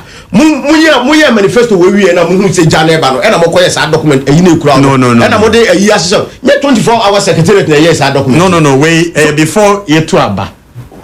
Q&A. So this is about attachment here. Any akoma dan kwan no so a company afa no rango no. There be 24 hours. So guswe ni. So guswe. Necessary we nyam na mo ye o ntime ka say 10. Nyam na mo ye free or ka be attachment here be akoma dan. We have never said rango na o ye ayi so am interchange no. Ono na ye but come rango is a very good company. Yeah, a free change commander ye fence sampa. He's 24 hour we have never said that 24 hour no de mo try e wo manifesto na maka ho ase and a public institution the one can say some selected public institutions. But how can you run the public institutions? Okay. Because not all public institutions can work 24 hours. Say my year Juma o the MC kanwa my year Juma e wa assembly ya my administrator e wa na found more than 15 years. This is assembly's common found. Let me tell you something. Tell me my brother. Aban enya challenges e wa the finances after COVID. You know ya aware. Enti Emma releases be bro wa e affected. But unim say me e keka nsema o keka nyina say omo religious the omo inherit ye no de onka ho asem. Do you know some inherit IMF program? So unim just recently a news by next week or so you are going to receive more than $300 million. Oh, but that's an IMF program. Yes. But the last release is coming. Yes, the last $300 million. Yes, it's coming. So who gave it to you? But you too, you inherited an IMF program from us. So don't go there. That's his governance. Wait, Akufo-Addo that is NDC before $900 million. What mu kwa ba IMF? NDC the MP was what mu kwa ba DSCF now wo ka say baby any ho a eji 1 year na you release DSCF. It's never true. Baby any ho.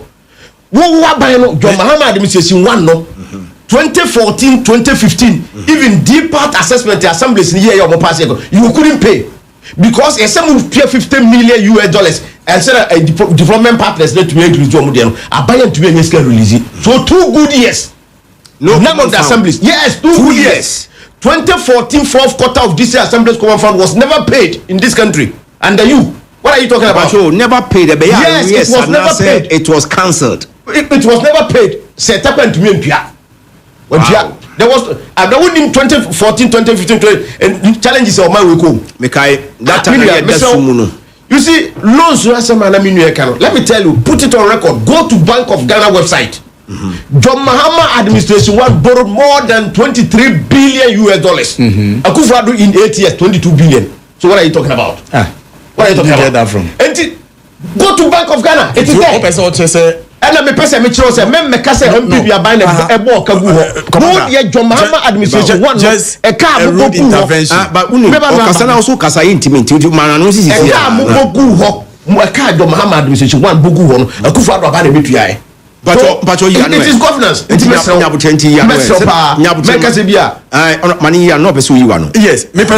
pauto. Yeah, bet 9 billion Ghana cedi. A car. Now President Akufo from Nkrumah time. O source document here, dear. What's it? Document of the Bank of Ghana cry. Yeah, bet two President Akufo because of HIPIC we need to know. Yeah, bet 9 billion. And your President Akufo from Nkrumah time. From Nkrumah time. Okay. And yeah, 100 and I say we because from 9 billion could see about 122 billion. 2 billion.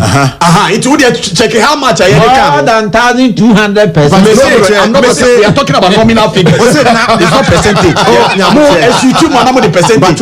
Nominal figures. Can you imagine?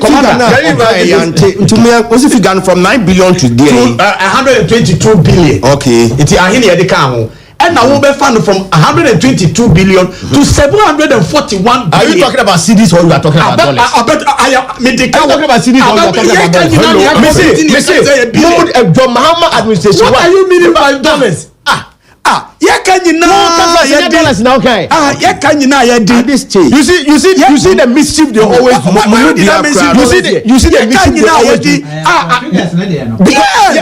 Because they using CDs because of the depreciation of the CD. But when you use the dollars, NDC borrowed 22 billion using dollars in 4 years. Akufo-Addo borrowed $22 billion in 8 years. Possible? All right. How is that possible? It is possible. It is there. You see, I think we all have to go to the Bank of Ghana website. Yakuwa ibit me finding out. The very next time we will come with the figures. How can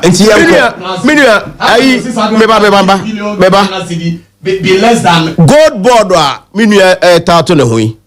we had PMC. Said they were that. Are they doing the same work?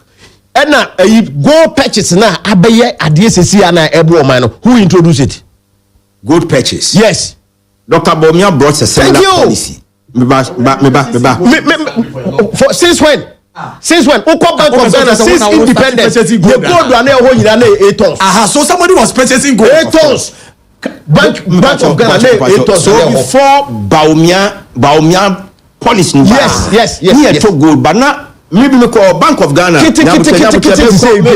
Bank of Ghana seminar workshop.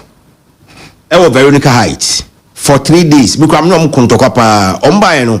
Almost been free medal Veronica Heights. I'm saying, let me come and say, my workshop. Me free anima ba me pon na me ko. I'm saying, medal. What me go through sa policy okay? Yeah. Before Baumia brought the policy, near to be, but near to know. Kitting. So Baumia brought the idea say yen to gold na yen fam and pussy sikano and the good gold yes, board. I don't know better habit out there. Then you praise Baumia. He's the brain behind. No, he's not the brain behind gold. Or this our policy we buy within 3 years, we increase it from the 8 tons to 31 tons. Because you didn't have a reserve. Motoma Kofi, Motoma ya, ebesi ne obi anim. Says kana moto what dey ebesi ne obi anim. Says the okay no cry. And I said na so more dam adwuma so because as the opposition, as the opposition to the government, so ma ton bibi na mo nim baby o mo ton fire. Why don't you minority file question e work parliament say Bank of Ghana need go board from number church speaker e block so omo biama. I don't want this asem no. Nampacho speaker block here no. No. He didn't block. No. Oh, me ba. Nye TV so dia. We TV so dia okay. Na do na mama camera. We kind camera. Long time kojo upon kroma file question. Say kojo upon parliament file question. Yes. Up to now Bank of Ghana mamu answers are. You can go beyond. You can go beyond. You can go beyond the speaker. You can even summon the Bank of Ghana to court to come and answer. You are come on, you are the Bank of Ghana. What do you call court to say Omede?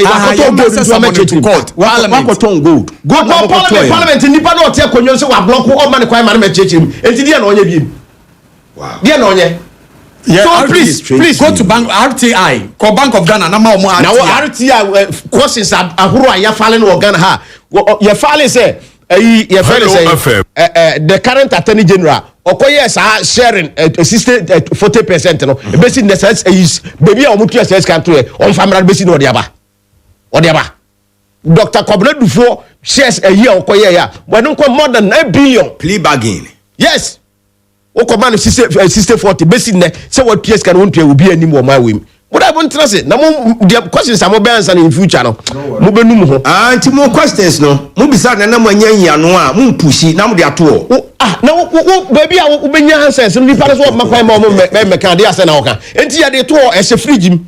That's it. Oh, yeah, it's a free gym. You do your mom, we are responsible on Mati. Media, Yan Traswana. say to us now. Okay, ya plan is idea. Mahama tetem ere de kura say me men brapa ni ya adwen. We are non starter. Why? Na say wo ha na de we be ma no. Onko biem asa. Constitution is clear. Ono akran kan ba bia so be ko bio. Me say constitution when say why evasive. Me for me onye evasive. On said an chemo hwe. Sa. Na me okoho minu ya jajaja. No say. Already wa kan constitution nti ase ne say obekọ mienu pe. Enti no ono omo mo constitution. But enya adwuma. Oma we obi a ope oma we a oma we bia. It's would desist from that. Ono abunya obi e bi ogina chie e na yebetimi ama ye ni bra kono so. But President Muhammad onyi ni say why expressing the will say at the end of his term on to aso bio. Na on twin to aso mpo. Emra man kwai. Emra no constitution ni e clear. 2 terms. Wako 1 term. So ono nkwa na obi a why lucky kra. Obunu be di abro 8 years. No fault of his. Yes. And destiny. Because otwa onya 6 months if you lost there. Nti e be kan 8 no ho a. Any destiny. Ebe e kan 8 no wanya 8 years 6 months. Nti why are there? Nti owi a onkofe we ntra na onwene ne ho boko na. But you know why for me I am very happy the posture about 10 terms so far.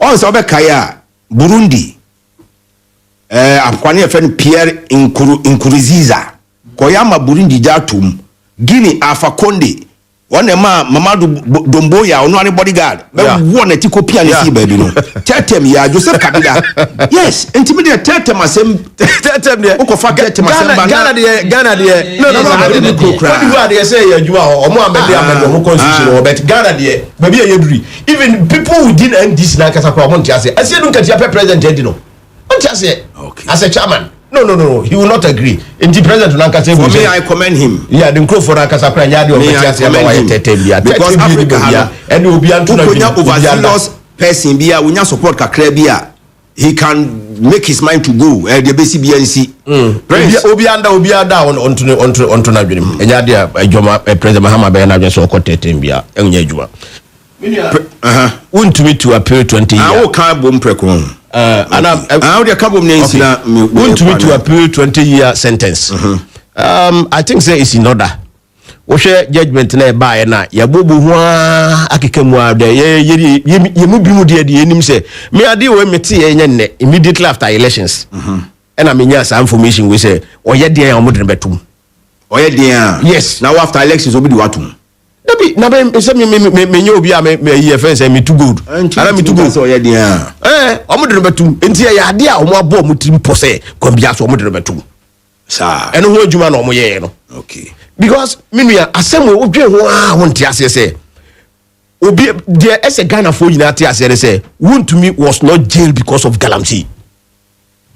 Omo fana ntum say oye galamsey dia because court records so be any ho. Omo de omo kan say o wona asase no registered or what document was say o de asase am obi akoye galamsey. Yes, I want me be asase no ye ne dia legally acquired land. Ya o what documents na ho.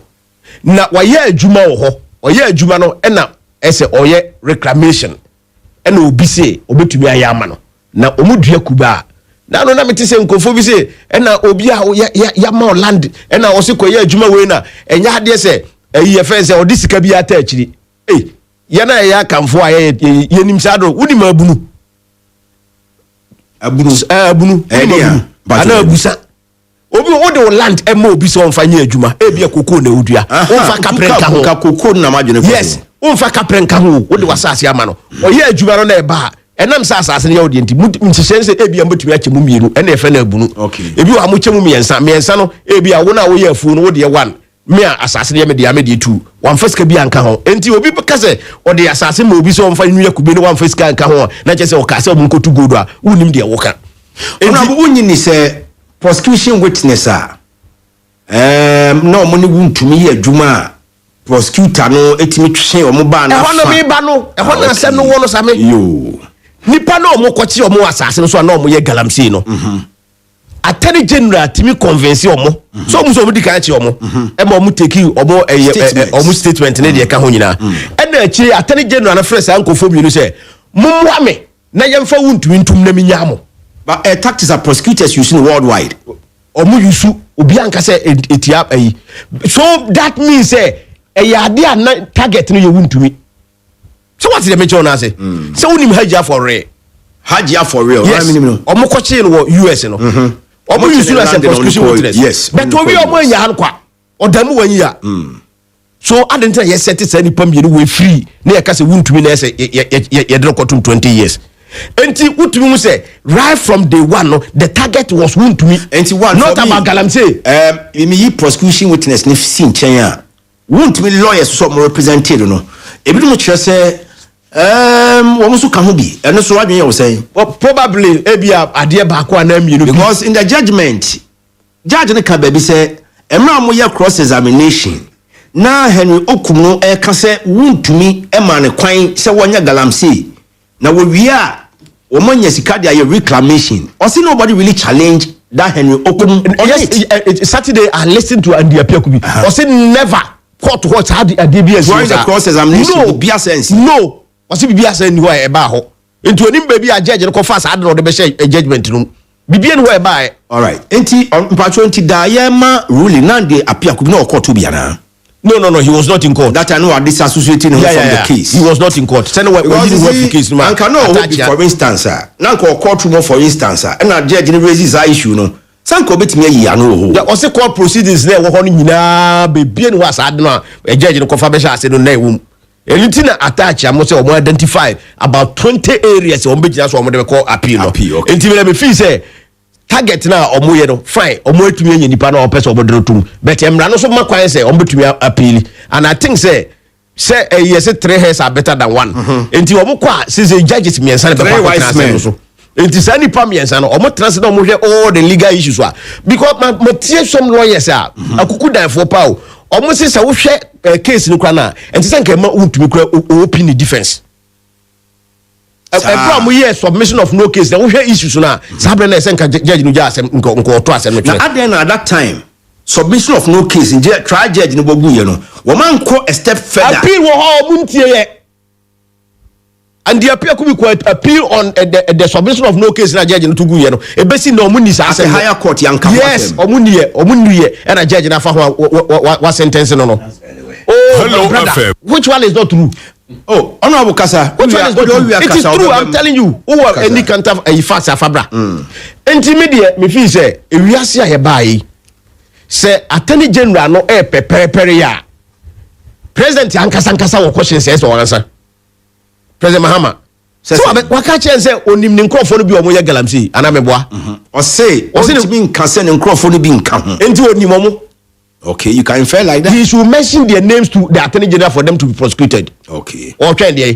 enti say wan fasa dina ma ofiri akonwa so de beba president Mahama oh yeah ofiri akonwa so na ba ko share na mane dia na ote akonwa so yi no ntumi fa ma ofiri akonwa so de sa di no beba ofiri akonwa so a wo na ba ko share na mane dia ba edu wa ebehu de obe frɛ na ma abebu wo sa di na chen mate dia kan ho biem say attorney general actual letter e de akoma yuku for say omo investigated the national organizer of the party okay the national organizer himself has also written to the Yoko people so no so mo na mo to no mo fa die wo mumra no investigating you o say wo mo che aden because say Okolands commission obi wo concession say record so ho was one mo che wo mo fa bibia fa no ho e wasem no mo famra na me up to 90 bibia no so match the money here because the deputy attorney general is telling us say they are still investigating until they take time that's why he's telling us you see the entire you be was suspicion say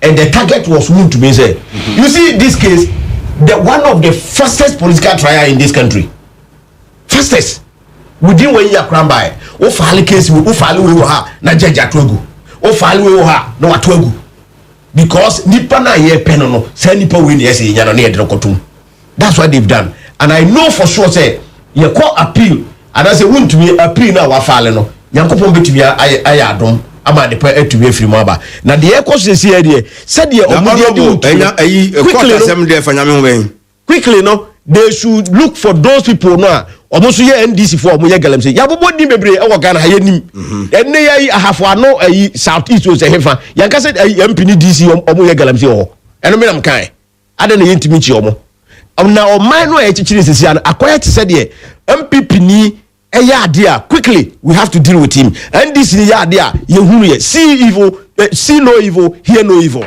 Now you should my see ya ebe it is a open say what this kind idea. I want to use your medium no na adom FM for ne kasa. Said the yokufo nhwemu bia omoye bia ne hwanwan bia we investigation bia we bia so omonya ne ntem they should do it as fast as possible. So as the omu bia no yet beba mo ye hu so no Joseph Yamini so ye galamsey so wonyu and is there just or no ankasa kro mo mfre no one case of my friend was say wo mom na mom to na obi a yes ye investigations about no mfre no enti wona be no enti there is nothing on be ya fasade we omonye because the deputy general secretary of the party akase so omfre Yamin any abanga so omo ye investigations about them. I say this investigation should be expedited to ensure that the opposition is not giving meat to feast on. Do you think that Yamin will sit down and watch these things just pass by? Why we the Yamin call attracting maybe so when we are when we are just some few minutes. Oh yeah, dear Walker say hey John running up the American say person chechire o man na ye nyina ye hunu say o man no ebe obi a ho ban a ese say de mra no eye adwuma pepepe enye say obi a de a oyan DC ni a eno de see no evil obi a de eye MPP ni a quickly ese ye pick nipa no eno ne enkoso o hwe TikTok re de ka ho moye munyina dabi achiche we ya o mo chiche for George Bush, President George Bush nya senior no junior no Emilio ne yerete dining table hu didia na police for ba White House traffic police who I didn't see a bad girl be we kick out Washington but we came red light police for money ni asem you say abroad ticket you court no oye president ba how bet me the take it akoma president Mahama afakwe anana Kufuor no ti afakwe ana even nana Kufuor no ti abambu no people for say na eche wo sabre enti dia ona abo kan na make say na mu nyina mo ye wo abamu enche nkrofo sa na we nso ba abamu ye nche nkrofo enti won so be cheche mu na so ba mo nso abecheche wo sa na mo ye no okay mo cheche enti mo so nya opportunity am so acheche e beche wo pa okay e beche commander yes sir Prince there's a record in this country that shows that President Mahama for that matter the NDC ya chi nipa da ye ne start Abugapele asem no of course Abugapele MPP amapa wa MC that's almost started the prosecution. Yes, we all know he was jailed in 2018 na Mala Isai Mala Mr. President Kufuor Mala Isai Kufuor afana no president Kufuor mami come asem was he not a minister he was a minister from PNC People's National Congress. He was a minister under Kufuor. Yes, I agree. Yes. He was not a party person. Eti saade ne de ye yetimi jeli en krofo ye yetimi hole en krofo ye ne yetimi yi en krofo edi for doing the wrong thing. Enti yenti asiesa. Na mamin yi nsem yin free boss. Me pa ocho plea bargaining law no President Akufo-Addo ne de baye. Enti wuntumi no nim say there's a law called plea bargaining law. Who to me they decided so uncle ye plea bargaining because also be fighting the case e court yenti asiesa. The other two gentlemen saw that I buy what evidence wo mo ho I bet me man na ko jail for 15 to 25 years into the MC into your mo ko pa send a friend no attorney general so we are coming under the plea bargaining law which the law allows. They were not just commander they could testify keke they lost their assets and properties. So those people they lost their assets and properties. You mean Henry Okuman? Yes. Okay. But you want to be because of sending properties ni the assets and yanitino or person oko plea bargain no luzu enti wanko ɛna wakɔ court yɛnti aseɛ saa ebi ano no so wakɔ court no gini case ni di sɛ wɔnyɛ bɔne no problem mepɛ sɛ meka ma amanfoɔ tie nnwummerɛ wei President Mahama oni time sɛ ɔpɛ sɛ ɔde kyama wontumi tum oni saa time no ɛti yɛnti aseɛ saa mmara no a yɛde jeli sɛne ɛfrɛ no kyama wontumi no saa mmara no President Kufuor kora na ɛde baayɛ time a ɔde baayɛ no na punishment ne yɛ about 3 years yɛn NDC for yɛbaayɛ na yɛde call 5 years for the same offence. Yeah. President Kufuor do baayɛ a ɔpɛ sɛ ɔyɛ hu sɛ o ɔno ɔyɛ obi ɔfight galamsey no ɔde call 25 years maximum. Yes, to deter people from. No problem. I am just giving the people who are listening the history. Wɔn wɔ boase ha ya yɛsi airport bi wɔ hɔ a wɔn sie airport ne nkyɛn na manfo tu galamsey correct namos for dubadi bi ɔmo. No problem. O de me de asem na meka. Maame na ɔyɛ judge ne soso no President Kufuor do na appointing as a high court judge. Yɛnti aseɛ saa. So that no she said President Mahama edi onpe wuntumi asem eni nsem okika fa no hunti no pese o jeli wuntumi anasa wuntumi ye target no eno de ye yimfrim because emra no eni judge no otiso nyina akra no President Kufuor do na edi omo ba ye yintumi yimfrim. Okay, time President Kufuor time na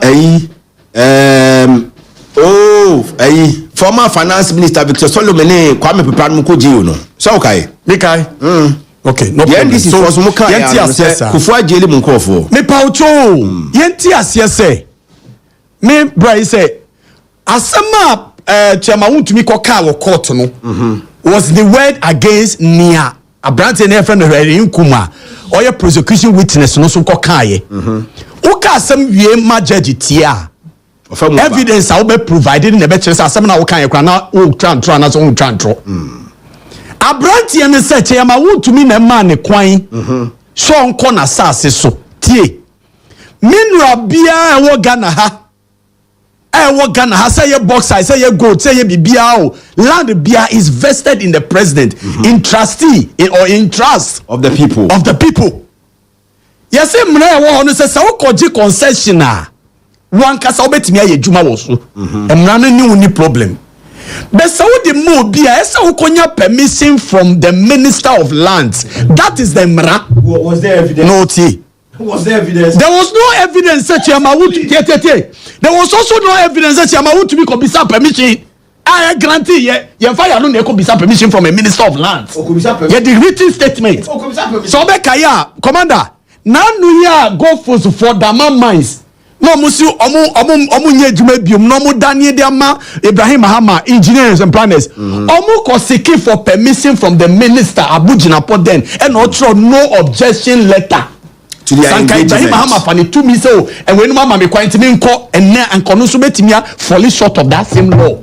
But at least Onyaka said there was no objection to so okofa Dama mines. That is what we are talking about. Me pacho emrano yo say upuswa ye bedu.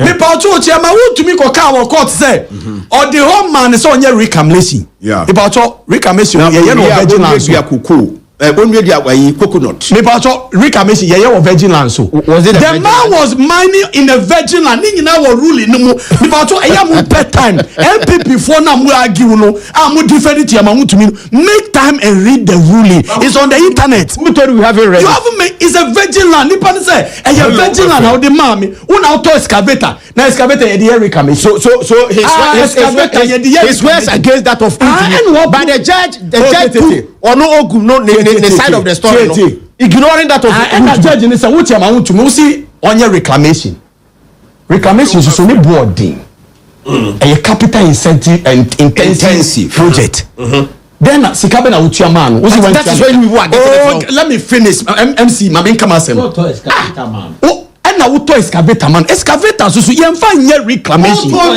na see excavator there who told you mama me ndie me asem Abranti anusu wa wusi wa man contract so onye reclamation expert or small scale miner who told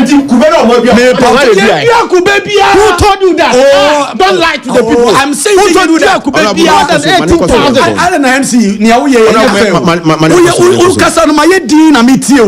It's not fair. yentia kube bia me 2 foot oguni pa ni me 2 foot oguni ba kasa ko tuni pa mo ko mo se kudo what are you talking about me pa to ruling na me read here no there was no way you chere say me correct him me pa to see the court the subject matter of the court na kube dua semti se kube ni ruling ma ti nyabotre se kube dua ni ruling ma enye problem but guy na nkasa okum no wono nkasa gitumu okoto say indeed chairman wuntumi kan say ono asem na meka on play mine no we are wadua kube why reclamation wonya mine enti ayedi at the subject every week bia na chairman wuntumi near the gold brano every week bia near the gold brano they asked the guy said oh my chairman wuntumi go he said no what are you talking about you see every week see I did go there chairman wuntumi and em fam reno no eno me say important let's stick to the matter. So now friends me iti o kasa say net say political ruling here their man. Oh yeah. If you know any lawyer cry say omuko court there was nothing political about their ruling. Omuni judge ni na nya adwin. It won't ha. And I will say political. The man who was the lawyer for them to me and the Apiakubi. Also there was nothing political about the issue. He is no more his lawyer. Oh, can you imagine? At the time he was his lawyer.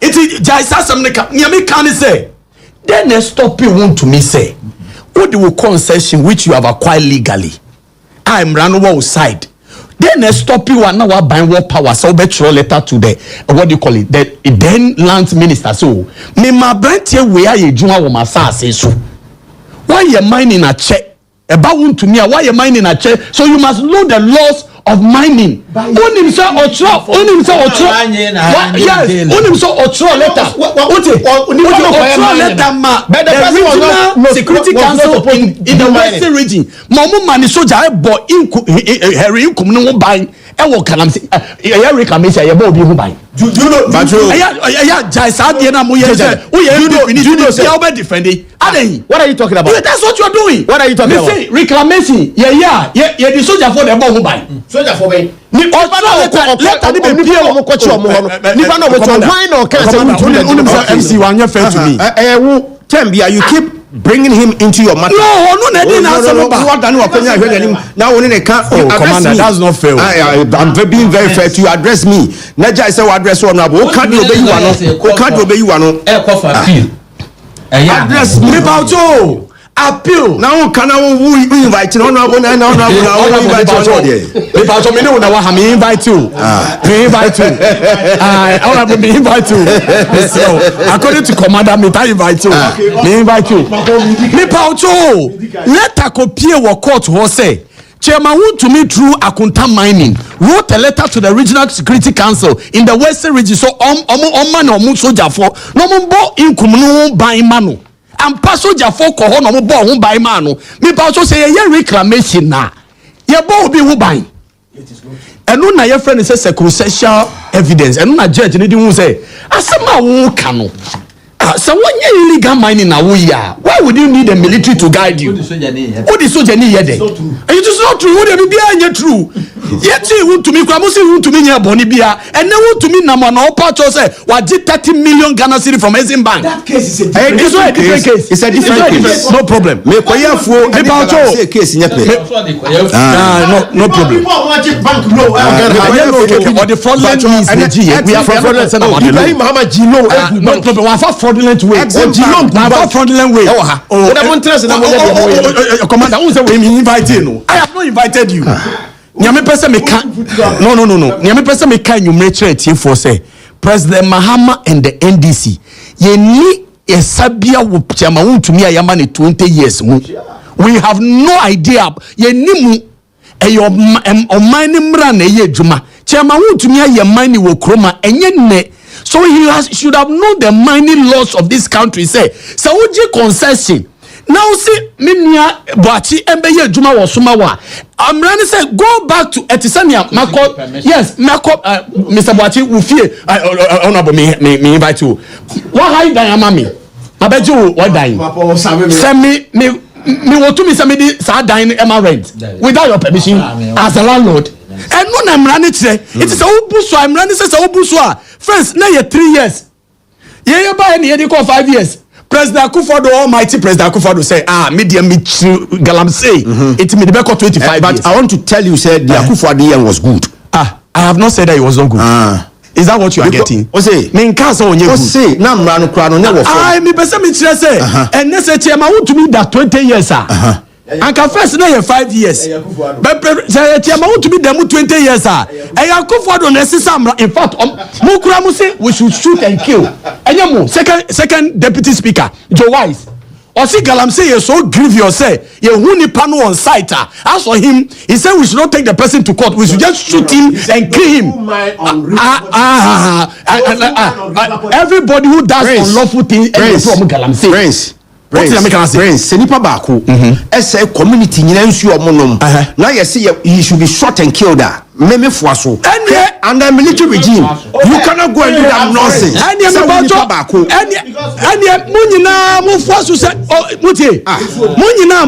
Say we should shoot and kill because Nipa Baku. And your mama force say ya jelly to your to me. You should not defend because you want to me. Yes, that was what. As for Enemrem Forest, the Eban. And look at the Prince Kobe. And the name Forest, Prince Kobe. I know they want to me now. Prince Kobe. What's Prince Kobe? Prince. Asem honorable Patrick Nyabuche. Asema o come no turn on the media no. For Anusiwa because it's a subject matter court. No problem. I will not entertain contempt. No problem. Me say media no there and who be who. Ya me can say be who say who and the emre no so ani be who. Makati am want to media we. As for the third term issue me pam cho. Because what can no. I didn't. All I want to say is that beginning what can you beginning what can you third term can you mami here. President Mahama is not interested in going for a third term. Me pam cho Abranti ya call court or your MPP ni or your NDC ni lawyer yi obi ani call court based on party on your MPP ni me party like commander we jai MPP kwati ya MPP ni o call primaries ya o defeat ya no we use the party no party we jai and a primaries NDC ni Kenkrachi has never been Kenkrachi Searchlight newspaper has never been NDC Cranchi was an NDC. No, he was not. He was not.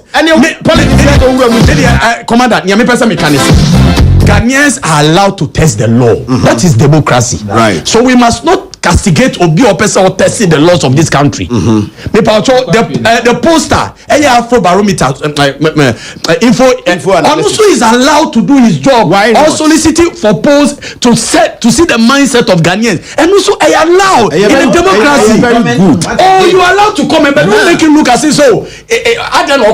No. Me to me who here? No, that is you. Of course. Who was some no? Me no cry anya adwene. But on also no. You grade on 2.5. No.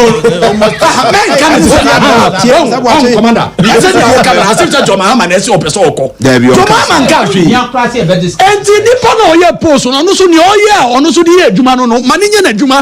So you lecturer. So you very much. Ebusu for sabe yapon. My life is so hard. What's it? Me born tofa. What's it?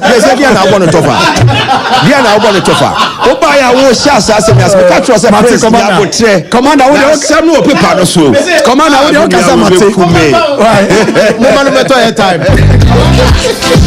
Commander Pacho me offer Samuel Amara here for the company is high aluminium construction se bi o kuma se bi o Accra kuma se one man in kwanta nti wo twa riding door so am so kono and me so catch us on best sponsor Bohobio sponsor catch us on best sponsor Bohobio ma o se sha se afa ni apon no ndo agba pa okra na ye body di sa me catch no why all right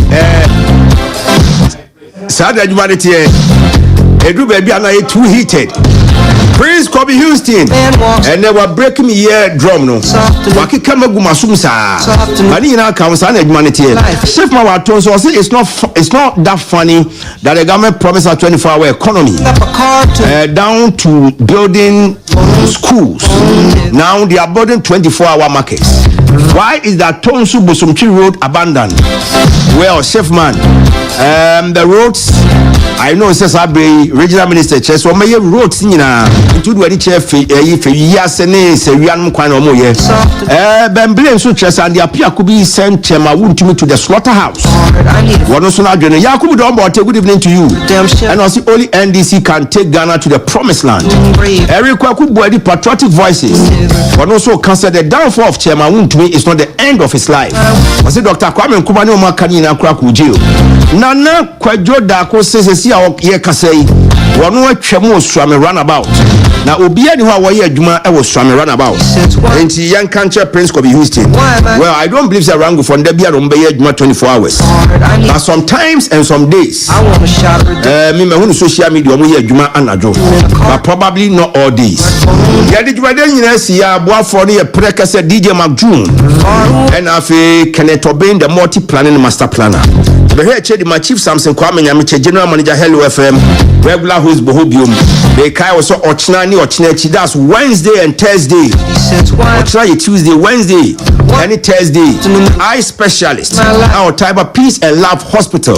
Now be here money no. Be ba no be here money. Nti mo appointment. Mon kind am ko Peace and Love Hospital. Mo so so money appointment. Bi ti me am pese me kodam ko hemani. Me so mo kwan se o so me kodam ko hemani. Abusuafo ya de asi. Emmanuel Kwabro ya bo brother man. Babna and maybe chow when you can safe man of Atonsu watching us somewhere in the world. Safe man, good evening to you. Yakwe DJ McJune. Obetna sinwa twaswa. Nyumura. Obetwaswa.